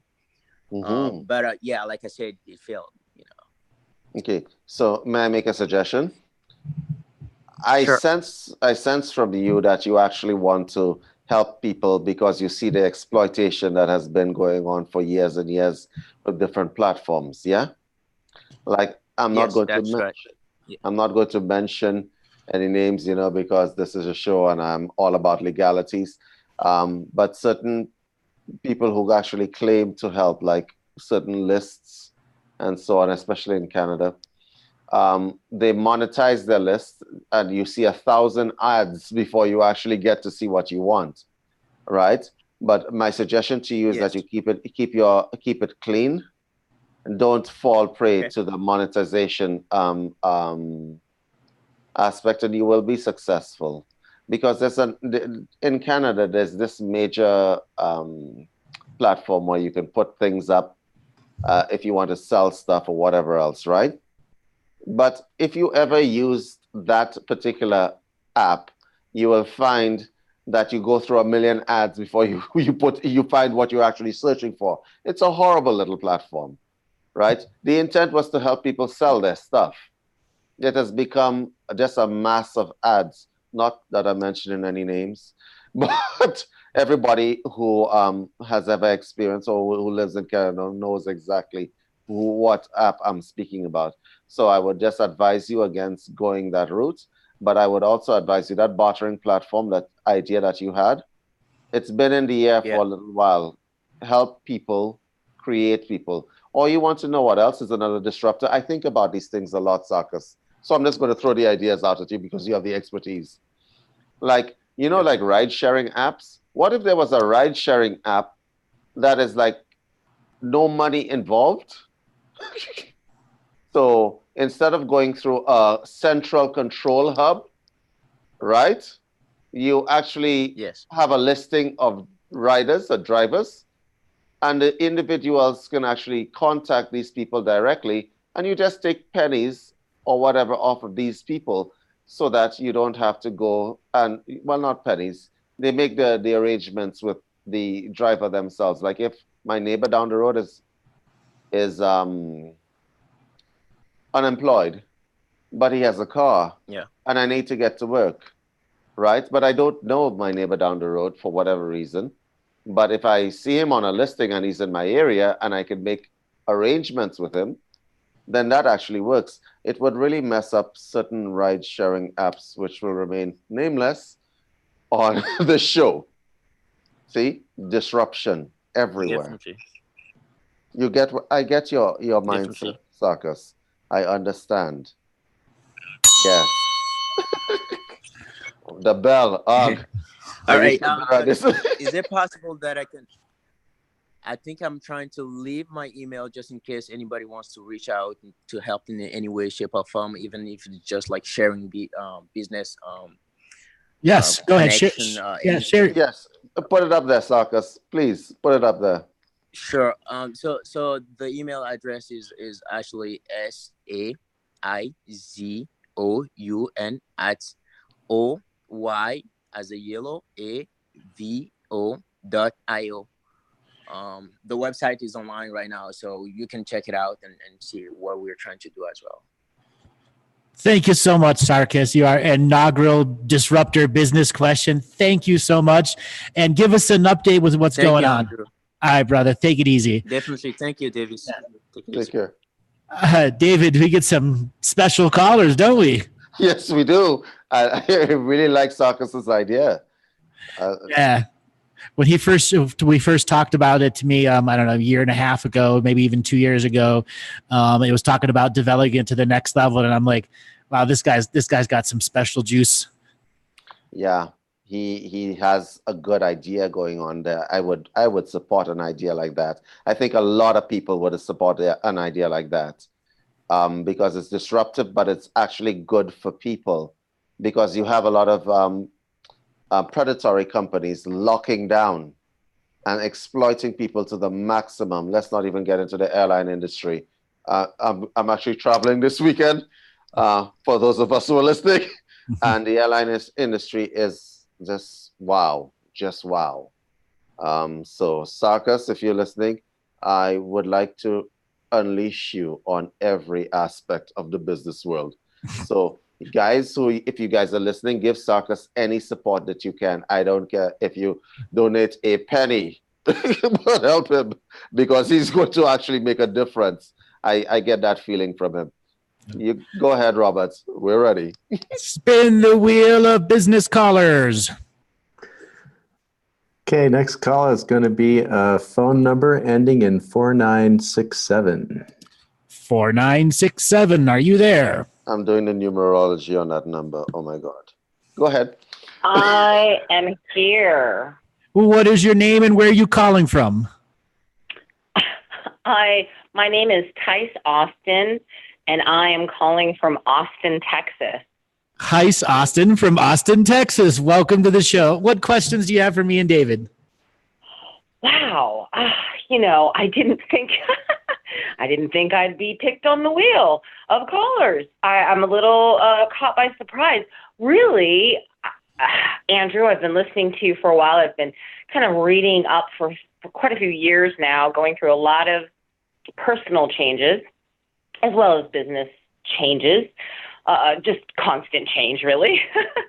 I guess my biggest question and my interest is kind of hearing a little bit about my galactic history and, boy, past, present, future kind of.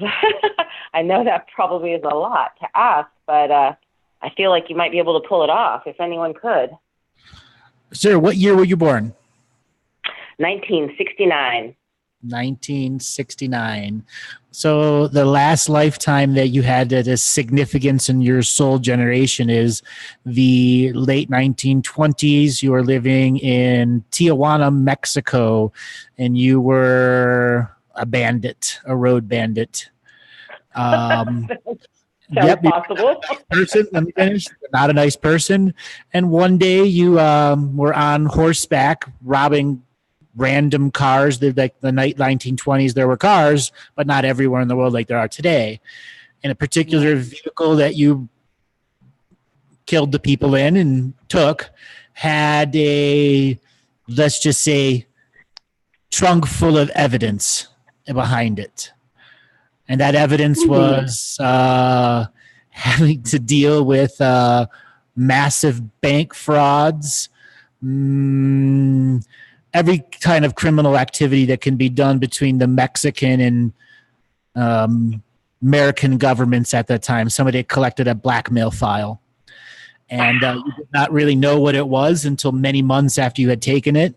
And you began being hunted and hunted and hunted and hunted until finally you ended up in a small little city in Costa Rica where you died. Miserable, horrible death. Oh no. Well, no, let's see. You wanted to know galactic history. Well, that aligned a whole series of events in which you had done something very similar over many eras of light, but were never successful at it. It had ended this great soul journey of having to prove how corrupt the world is. Guess what? Everyone already knows how corrupt it is. Even back then they did. And that ended a martyr journey in your soul that had been going on for tens of thousands of lifetimes. Wow. Hey, Okay, so I feel the martyr thing. I feel that theme a little sometimes. This lifetime, it is about letting go of the martyr, and the martyr is going to be like a guy at the end of the bar you know you shouldn't talk to. Mm-hmm. Yeah, but every time you have another drink of the martyr cup, that gentleman at the end of the bar looks a little bit more enticing and a little more enticing. And then the next thing you know, you're martyring yourself for other people's relationships. Have you found yourself giving yourself away to your other relationships and losing yourself? Completely. As a matter of fact, I kind of had to put a stop to that. And fortunately, it kind of means not engaging on the same level that I may have engaged with that before. To learn that you are heavily codependent on other people making decisions for you. Which is another theme throughout your life of many galactic origins. You came here not as a decision of your own. You came here as a byproduct of time travel wars. But that's ancient history that truly has no value to you as this person now, because you don't know about the time travel wars other than what you've heard on this show or other shows. And none of that is provable other than through people's own affirmation and confirmation internally, which is their belief engine of what they say they have truth to think about and believe in. Consciousness and spirituality does not need to agree to the same frequency of time. It's a common teaching throughout many, many histories and eras of history that used a different version of time. So time travel, be it technological or spiritual, all has a validity based off of what we are trying to resolve in the now. Now, over the many years, I've given many galactic histories, some of these grand scales and little scales, but it also comes down to what are you going to do with it? As I said, your last one, you were a criminal. You were a robbing criminal. What are you this lifetime? What are you this lifetime? What are you this lifetime? Well, I feel a little criminal a lot of the time, and maybe I kind of hold my own counsel personally on a personal level. I don't feel as criminal. I'm certainly not a criminal. I'm actually, by all regular standards of the law, I'm quite a good kid, so to speak. But, I speed, right? I mean, stuff like that, right? Little stuff. Have you ever been tempted to do stuff that's outside of the law over your lifetime? Oh, absolutely. Absolutely. Oh, sure. Sure. Well, then know this. Drinking and driving and. Know this. Just because you didn't do anything criminal this time means you've beat the criminal karma. I beat it. Is that what you said? You beat the criminal karma. Okay. Now what? Now what are you going to do with that information? Well, that is interesting. I kind of feel like I'm on a really different life path than that, for sure. This is much different than anything like that. So, and that almost, it rings true on several levels, because I feel like I've lived lots of lives, not just, and maybe that's the most, I don't know if that would be the most relevant to this one. It kind of, I see some similar characters potentially that may have come in and out, but right now, I'm not done yet. Yeah. I had to give you the story in pieces and ask you about now what. Yeah. Now what? I don't know. It's like a blank book right now. I feel a little blank bookish. Unfortunately, that is the nature when people want to know about their galactic history and don't know what to do with it. You're in a state, no matter what I say, you won't know what to do with it, because you're at a state where you're switching from resolving other people's karmas and emergencies and moving on to your dharmic path, which means you're going to get out of your own way. You're going to step up with discipline, commitment, and courage and make an impact on the world around you, or you're just going to be a snowplow driver for everyone else. You're at a point, conform to the world or shit or get off the pot. Yeah, that's what it is. That's really where it is. And it's like really difficult to try and be both or do both or pop back and forth or whatever that's about. No, it's not. You've just been arguing for your not getting off the pot for a long time. And now you got some hemorrhoids hanging down and you're afraid to stand up. I hate to be visceral in my description for this, but you've been sitting on the metaphorical shitter for a long time that nothing's coming out. What is it that you really, really want to do? Well, that's a really good question. I feel like I changed that a lot. Maybe, maybe I need to think a little bit more about that, because I keep thinking I'd like to do some certain things, and then I kind of, I guess, think of all the reasons of why I can't do or be that. So I need to kind of get over that, I think. So you've got a PhD in arguing for your own limitations. Oh, absolutely. Yes. Very much so, probably. So that's what you've learned. That's what you've learned for your life. Well, then why don't you start a podcast saying "Arguing for My Limitations"? And I really probably, and that is kind of where I'm headed. I like to speak. I do like to engage. Well, I guess I don't even know where to start with that. Really, I'm not. I'm being facetious, so that people understand how easy it is to get a PhD in arguing for your limitations. And guess what? When you have a doctorate in limitation, it's hard to get over that authority of the self who's been educated through rules. You're at a point where you got to break your rules, shatter your rules. I got to change them. I got to completely change them all, don't I? Shatter, create brand new. Cannot be previously to the conformity of your previous expectations. Now I want to go a little bit. I want to go a little bit deeper here. You've got some really unhealed traumas, just like everyone else in the world. Do you really know what you're avoiding? Do you really know what you're avoiding? No, I don't. You don't. And this is why you're at where you're at. And it's very easy to argue for your limitations because you don't know. And you also don't really know what you want to do because there's a blaring black spot in the evidence that makes up you. There's a missing metaphorical time in your awareness. Yes, I can. Now I want to bring David in. I want to bring David in here and help you break down what it is you're missing. Okay. You tell me what you're missing. Let's try it a different way. I'm going to try something else. What do you think you're missing? Oh, gosh. Well, certainly discipline. I'm a little casual about things, I suppose. Motivation, really. I'd say I'm missing motivation. Like, I used to be a lot more aggressive. I used to feel like I knew where I was going, and then I kind of stopped feeling that at some certain point. Why? I feel like I'm traumatized by the world at some point, I think. Why? Because there's a lot of trauma. A lot Why? of people, bad actors, if you will. Mm. Bad actors like what? Oh, gosh. Oh, I don't know. That's a really good question. Gosh, there's all sorts, really. You know, liars, cheaters, stealers, that kind of thing, right? Maybe what I was in the previous existence. So you're experiencing karma blowback? I don't know. Hmm. I'm not sure about that exactly. I don't feel stolen from. Like, nobody breaks into my house. Like, I don't feel that insecure on a daily basis or anything like that. Okay. But you seem to have checked out of life. Why is that? Well, I mean, I've checked out because I've had a lot of recent kind of what I would consider to be trauma, bully-like experiences in my adult work life.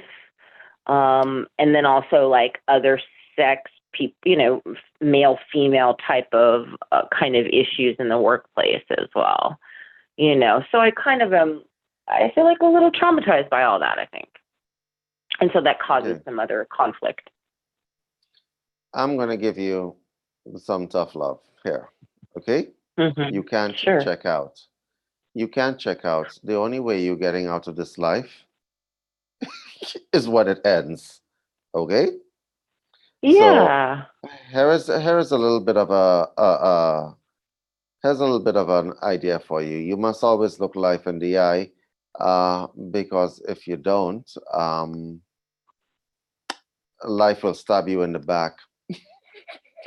What exactly are you saying I should be looking in the eye and tolerating exactly? Well, number one, you've checked out of life, so you have no motivation and you have no discipline.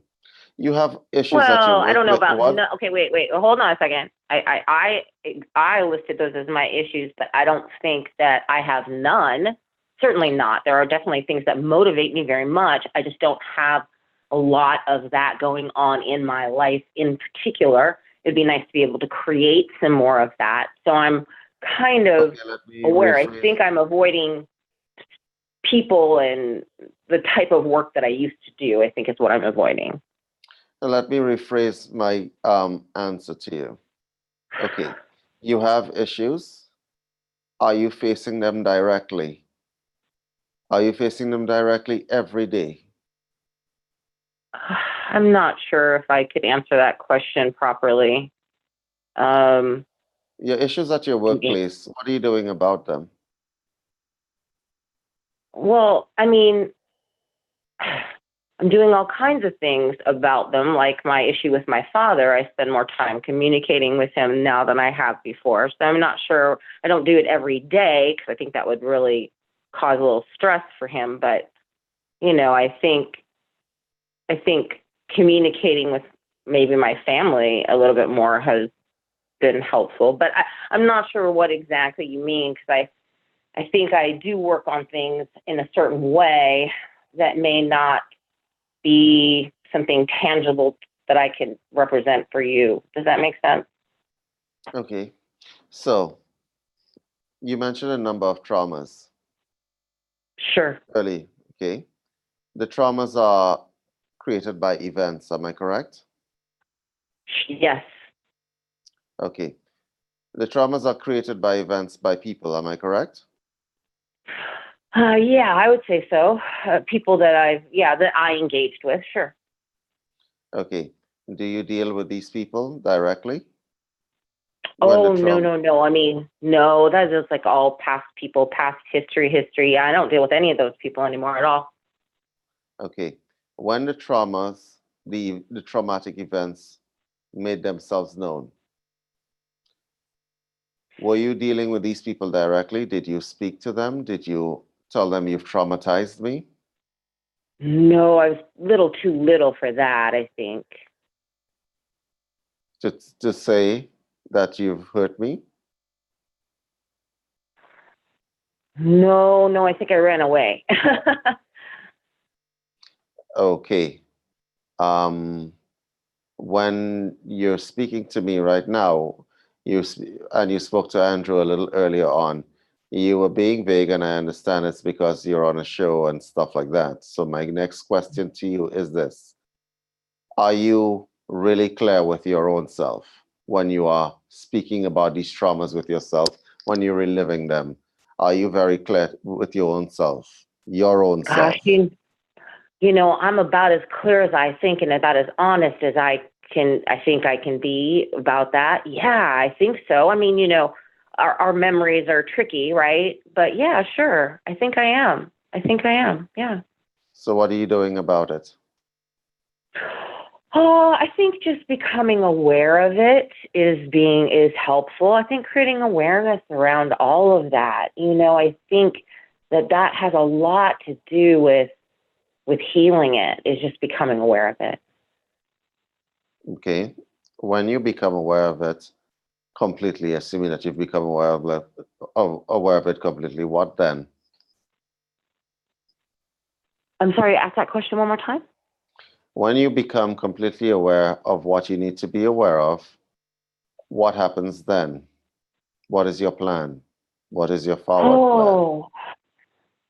Well, I would like to let it go. I guess that would be the plan. That's a really good question. I think my previous plan was to just avoid situations that, it was just completely egoic, just avoid the situation. And I think that I'm going to have to stop doing that, because that stops me from engaging, actually, is what that does. Okay. Awareness doesn't necessarily bring healing. Okay? Right. You have to, that's the first thing I will say to you. Mm-hmm. The second thing I will say to you, it may be in your best interest to have a forward plan when you become fully aware, because awareness could hit like a whole brick. Okay? Yeah. Yeah. And if you don't have a forward plan after that, you're going to want to become unaware, but then it'll be too late. Well, that's interesting, because I feel like I got hit by a huge brick like in 2016 of awareness, a huge brick of awareness about somebody very close to me. And wow, that was really hard to take. And I think I'm just kind of really, God, years later now, darn it, recovering from that. Well, Trying. I understand. So you've had the experience of awareness without a plan. Awareness is, let me explain something to you and the entire audience who are listening right now. Awareness is a one-way road. It is. You don't become aware and then become unaware afterwards. It's not a choice. You can't. You can't. Okay? Yeah. When you become aware, that is the one-way road. You can't turn back down that road. Right. So I know a lot of people in this chat room are probably saying, well, I'm working on myself. I'm becoming aware. I'm becoming more aware. But let me tell you, you may not like what you become aware of. No. Oh. And then no. what next? Your next plan will be, don't let awareness catch you off guard. That is actually quite a conundrum, right? Don't let awareness catch you off guard, because when awareness hits, you may not like what you find. And sometimes your forward plan should be something along the lines of, this is coming. What happens if I don't like what I see or what I perceive? What then? In your case, you have a number of traumatic events. Okay. The reason why I said looking life in the eye is because being aware, first of all, that awareness in and of itself may not be a good thing in your case, should prompt you necessarily to formulate a plan. And the plan may have something to do with either getting yourself some psychotherapeutic help, because you're going to probably need it. You're going to probably need it. You can't deal with certain things on your own. Do you understand that? Yeah. I've visited a couple people, and I haven't really been it hasn't been very what I would call therapeutic, but but haven't given up on that. You know, I really have been trying to just feel my way through this kind of situation that I kind of find myself in right now, which is different. It just feels much different than I ever have felt in my entire life. And I'm probably the most untethered, like the most free I've ever been in my entire life, strangely. It's a very strange, odd feeling. I'm almost 50. Mm-hmm. I've already lived, I feel like I've lived 3 lives already. Mm-hmm. Mm-hmm. So, in our terms of the word, you're still very young. Mm. You're still very young. There's a whole lot more of life that you're going to see. You understand that? I do.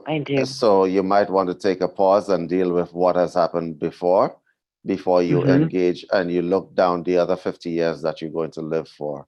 Understood? Yeah. No, I think I am going to have some time and ability to try and do some very calm reflection. I think I really need to look, where else is it? Stop looking outward and just look inward, really. I'm not sure there's anything else to do but that for me right now. Do you have any vacation time saved up? Yeah. No, I don't, but I do have some alternate income for potentially a little bit. So what I'm going to suggest is a potential recipe to help you let go of some of the shit you're going through. And that you do an extended detox while you're in this deep reflection stage. It can be a challenge for some people in your situation, but it can be extremely therapeutic to literally cleanse your internal colon of some of the things that still have nightmare relationships to it. In my model, your dreaming body lives in your intestinal tract. And oftentimes traumas, physical traumas, spiritual traumas, social traumas, humiliations that show up in our life get stuck in our mucus layer. What I would suggest for you is to do the Dr. Hulda Clark full parasite cleanse, because when one experiences misery and dark nights of the soul, they empower certain microorganisms in your intestinal tract to take off and bloom, and oftentimes they leak into our blood. And you're in a situation where energy can be rapidly drained from you as the mood shifts of awareness go for you. And having a journey reflection where, let's say, you can do like 8 or 9 colonics in 10 days. Now, you can do it for cheap on the home. You can go get a home Kalima board for $150 from CaliforniaKalimaboard.com and learn to do it on your own. And like I do regular Kalimas on myself, and I can do a 5-gallon bucket full of cleaning, filling up, emptying out, and filling and emptying out in about an hour and 15 minutes. Now, it took me years to get to that level, but you're at a point where you need an internal cleanse, an eternal cleanse, both. From the eternal pains you've experienced, physically, spiritually, socially, so on and so forth, so that clean slate actually means something to you, internal and external. And David, I know you have some nutrition things to add on if she's really able to go and do a deep fast and detox and cleanse. Yes. She sounds like she has been under stress. Whenever you are under any stress, there are byproducts of that. When you're carrying traumas, there are byproducts in your body. So off the top of my head, Andrew has already suggested a colon cleanse. If you are going to do that, you probably might want to take a herb called cascara and the liver and the kidneys flush, depending on how much anxiety and stress that you feel in any given day. So with regard to the liver and the kidneys, that would be actually, there is a product that has all of those in it. It was actually thought of as a tonic. It's Tisane de Durban. Do you all, I need to put this in the chat. I need to put this in the chat. It's like a combination of all the, Could you spell it for me too, please? I'm not necessarily, can't see that. I'm about to just do some. I'm going to put it in the chat in a while. Tisane de Durban. It has a number of things, but you would probably need. You said you're 50 years old. Am I correct? Yes, that is around correct. there. Okay, so let's go down the list of herbs that you're going to probably need right now. Black cohosh. Black cohosh. Okay. COHOSH. COHOH. OSHSH. Okay. Burdock root. Burdock root. Dandelion and milk thistle. You can get it in a suspended tincture. And a dropper. Okay. It tastes horrible, but it works. I've read about that, like for other reasons. That sounds like really good. You can get that in a suspended tincture. You might want to get valerian root. VALER. You know what that is. Yep. Okay. In terms of nutritional supplementation, you might want to start eating something with phytoestrogen in it. You might want to get raw soybeans. Soybeans, and I don't mean soya products. I mean the soybean. Okay. Like, can I just get the edamames? You mean like edamame? You can get those as well. Yes. Okay. I suppose they taste better, right? That's what you think. They're pretty tasty. Yes. Right. You can get those as a byproduct in terms of helping you balance the self. But you need cleansing, and you need also to replace some. Your body's getting prepared for a different kind of change. Okay. Yeah. I feel it. I feel it, especially recently. Painful, kind of painful. More painful than ever I remember as a young girl, ever. It's the most painful it's ever been, I must say. So what is going to happen nine times out of 10, it's that pain that you're feeling is also going to be amplified in your emotional state. You know this, right? No, I don't know that necessarily, not yet, but I'm not excited. But it's coming. Don't be caught off guard in anything. Prepare. Whether prepare for it. You know that it's coming. So your emotional state. Yeah. The stuff that you haven't dealt with is going to be amplified as well. So be prepared for the awareness and be prepared for that body change that's coming, because it's going to amplify traumas for a little bit. Great. I mean, I'm really just kind of taking this on. I feel like a shift is kind of occurring in me on all kinds of levels right now. So I kind of feel it coming. I'm just trying to work through. I call this glacier. I call this glacier melt is what you're going through. You're going to rapidly let go whole sheets of literal glaciers of intestinal stuff you no longer need. So when you were young, is it fair to say there were a lot of arguments over dinner? Yes. I mean, a lot of argument. Yeah, sure. Your food, your very base intestinal tract is imprinted with these negative emotions. This is an esoteric reason of why one needs to clean their colon and start with fresh, the modern stuff, and not the old stuff holding old molds, old toxins, old microcultures that you no longer need, that have imprint from mom and dad and the environment you were in then. Yeah. Okay. Very American, very Americanized. Okay, so the next stage here is knowing that you're going to take some time off and you're going to do this reflection process that includes chemotherapy or doing colonics.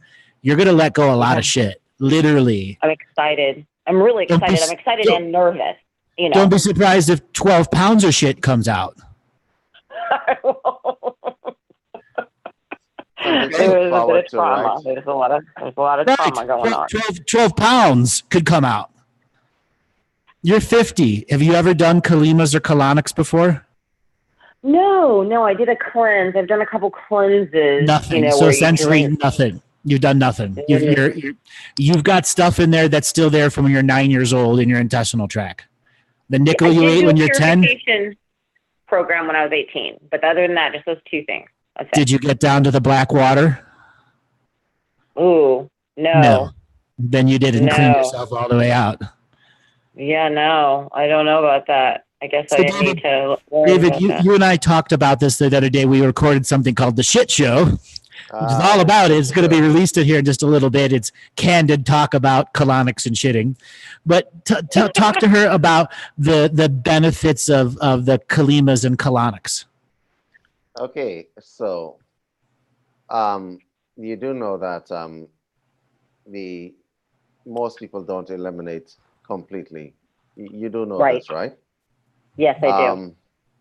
So you know the statement, "You're full of shit." Yes. It literally has real life applications because it actually affects you in more ways than one. Shit is basically toxic and pathogen to your system. And what Yes, happens and it's like to poison, really, if you can't get rid of it, right? That's right. it is, and a lot of people also have a situation going on where they are also quite toxic. Mm-hmm. It will affect you. And here's the horrible thing about shit. So let's do a cross section of your intestine, and this would be a cross section. Maybe you should use the whiteboard feature for this, David. No, let's get to growth. So basically, shit is coming through this channel, right? And what happens is, if you don't eliminate correctly, so shit actually sticks to the side of the intestine here, and it Gets dries. stuck. Yeah, it dries. It petrifies. All right. It pretty much, because the water's coming out of it. So the shit that's coming through gets smaller and smaller and smaller. And so when it gets stuck to the sides of the intestine, it actually becomes hardened as a result, and it doesn't move after that.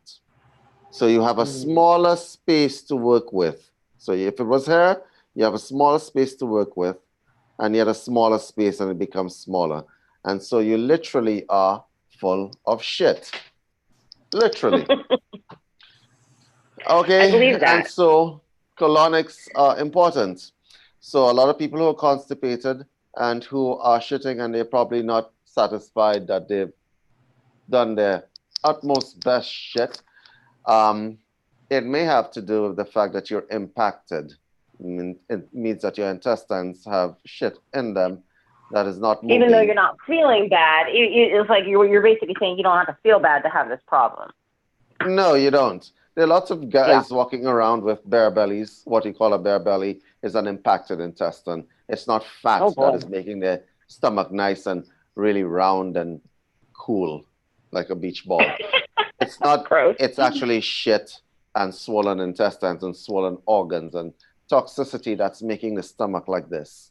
Okay. Okay. It's not. Okay. It's certainly not bare by itself. Although bare can dehydrate you, which would make you constipated, which would make you not go to the bathroom regularly, which would probably inflame end everything. And then feed the candida. Yeah. And and that too, that whole thing, that's, so I've had a lot of stress over food over the last, 10 years or so too. Just, standing in the store and I don't even know what to buy anymore. I've had stress about that a few times. But so I'm trying to work through all that, right? And then that whole candida thing, just getting the gut right. So I think this whole thing, I think I will have the time and I have the interest, and I think I can do this over the next 30 days or so. I'm going to put a product inside the chat room right now. I found it on Amazon. This is probably one of the best products I have found, and the most reasonably priced products for the combination of herbs that are in there. Somebody did something right years ago. If you guys are particularly interested, that product has been used for many, many, many years. It tastes absolutely horrible, but it works. Hey, do you mind reading it to me just because I don't have my eyes on the chat? It's Tizan de Durban. I will give you, you want me to spell it out for you? You don't mind. Sure. Tisane.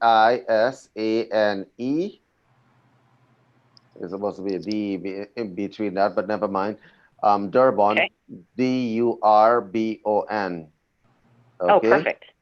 Okay. And that is one of the best products. It is actually the cheapest product, but it's the best product. And I see on the bottom. That. I see on the bottle here, the box that they have improved taste because really the mixture of herbs and pretty bad. It's horrible. It tastes horrible, but it does its job to clean your blood, and it will also clean your liver and kidneys and everything else. Okay, because Yes, that's what I need. I need that. I feel it. I know I need that. I've never done that ever. I need to do that. So you've you need never to done it in educate. your life? In your life, you've never Yeah. done a cleanse? Yes, never done a But cleanse. not like that. Not like that. Mm-mm. Nope. Mm-mm. And you got to have the keys. You also got to have the time off and the courage to follow through, because after your Yep. second or third, it's like if you've never done the Kalimas before, you got to take the time to learn how to do them. Okay. So it's not annoying, or going to a colonics person and having it done, paying the extra money is going to be your choice. Okay. Education right now. You can get on Google and get a whole YouTube PhD in Kalima therapy and colonics in a couple hours. Okay. And go and have the experience and understand you need 8 or 9 to really get down to that black water. And can you fast during that time? I would tell you to do a modified fast where it's as little food as you can have, but whatever food that you do have will be a very high protein food, because you still need to burn calories. You don't want the body to turn internal and start eating your own muscle. So you got to figure out some plant-based proteins or smoothie-based proteins, whatever it is that can keep you at the 40 grams of protein, but still somewhat liquid. Okay. So that the petrified stuff starts to absorb fluid. Now, side effect is when you do this, there are petrified pieces of poop in there that will be like opening a can of bottle in your gut, a can of beer in your gut, where it'll just produce gas over and over again. So learning how to take special types of teas that eliminate the gas ahead of time, like fennel tea. Otherwise, you're going to discover an hour or 40 minutes into it, the bubbling is so bad you have to get up and move, and then you have to go take something like a gas X because it's that painful. These little petrified pieces, they're going to come out, and you're going to look in the toilet and go, my Lord. Okay? Okay. Thank you for all that information. Darling, I got to let you go and end the show, but thank you so much for calling in. Thank you. Thank you for your time. I appreciate You're both of your welcome. time. Thank you very much. Sure. Bye-bye. Okay. So David, do you have any final words for everyone? Yes, towards the end, we really turned into a shit show, another shit show, where I never thought I'd be having this kind of discussion again. No, final words for everyone. Look, everyone, health and wellness is not a very difficult concept. It is a very simple concept. Yes, you may have to learn a lot or learn a little. Please understand that everything is integrated and everything is, well, for want of a better word, unified health systems. But we are here to help you guys, and we will be online when next are we online? Coming Thursday, 11 a.m. Mountain Time. And that's our next set of shows. Be Tuesdays and Thursdays. We will be live, taking questions, talking to callers, bringing a whole new layer of education to the audience. Or just shooting the shit like we just did. Well, I think that was the title of the show, Shooting the Shit. Yeah, we're going to probably bring a number of shows online, and we'd love to hear from you guys. So just tune in, come back. We would also like to hear from the people that we spoke to today. Let us know what the results of our advice is, and and we will be here on Thursday. All right, everyone. Thanks a lot, and we'll see you this coming Thursday. Remember to hit like and comment in the sections. All right, everyone. Take it easy. All right. Bye-bye. Bye.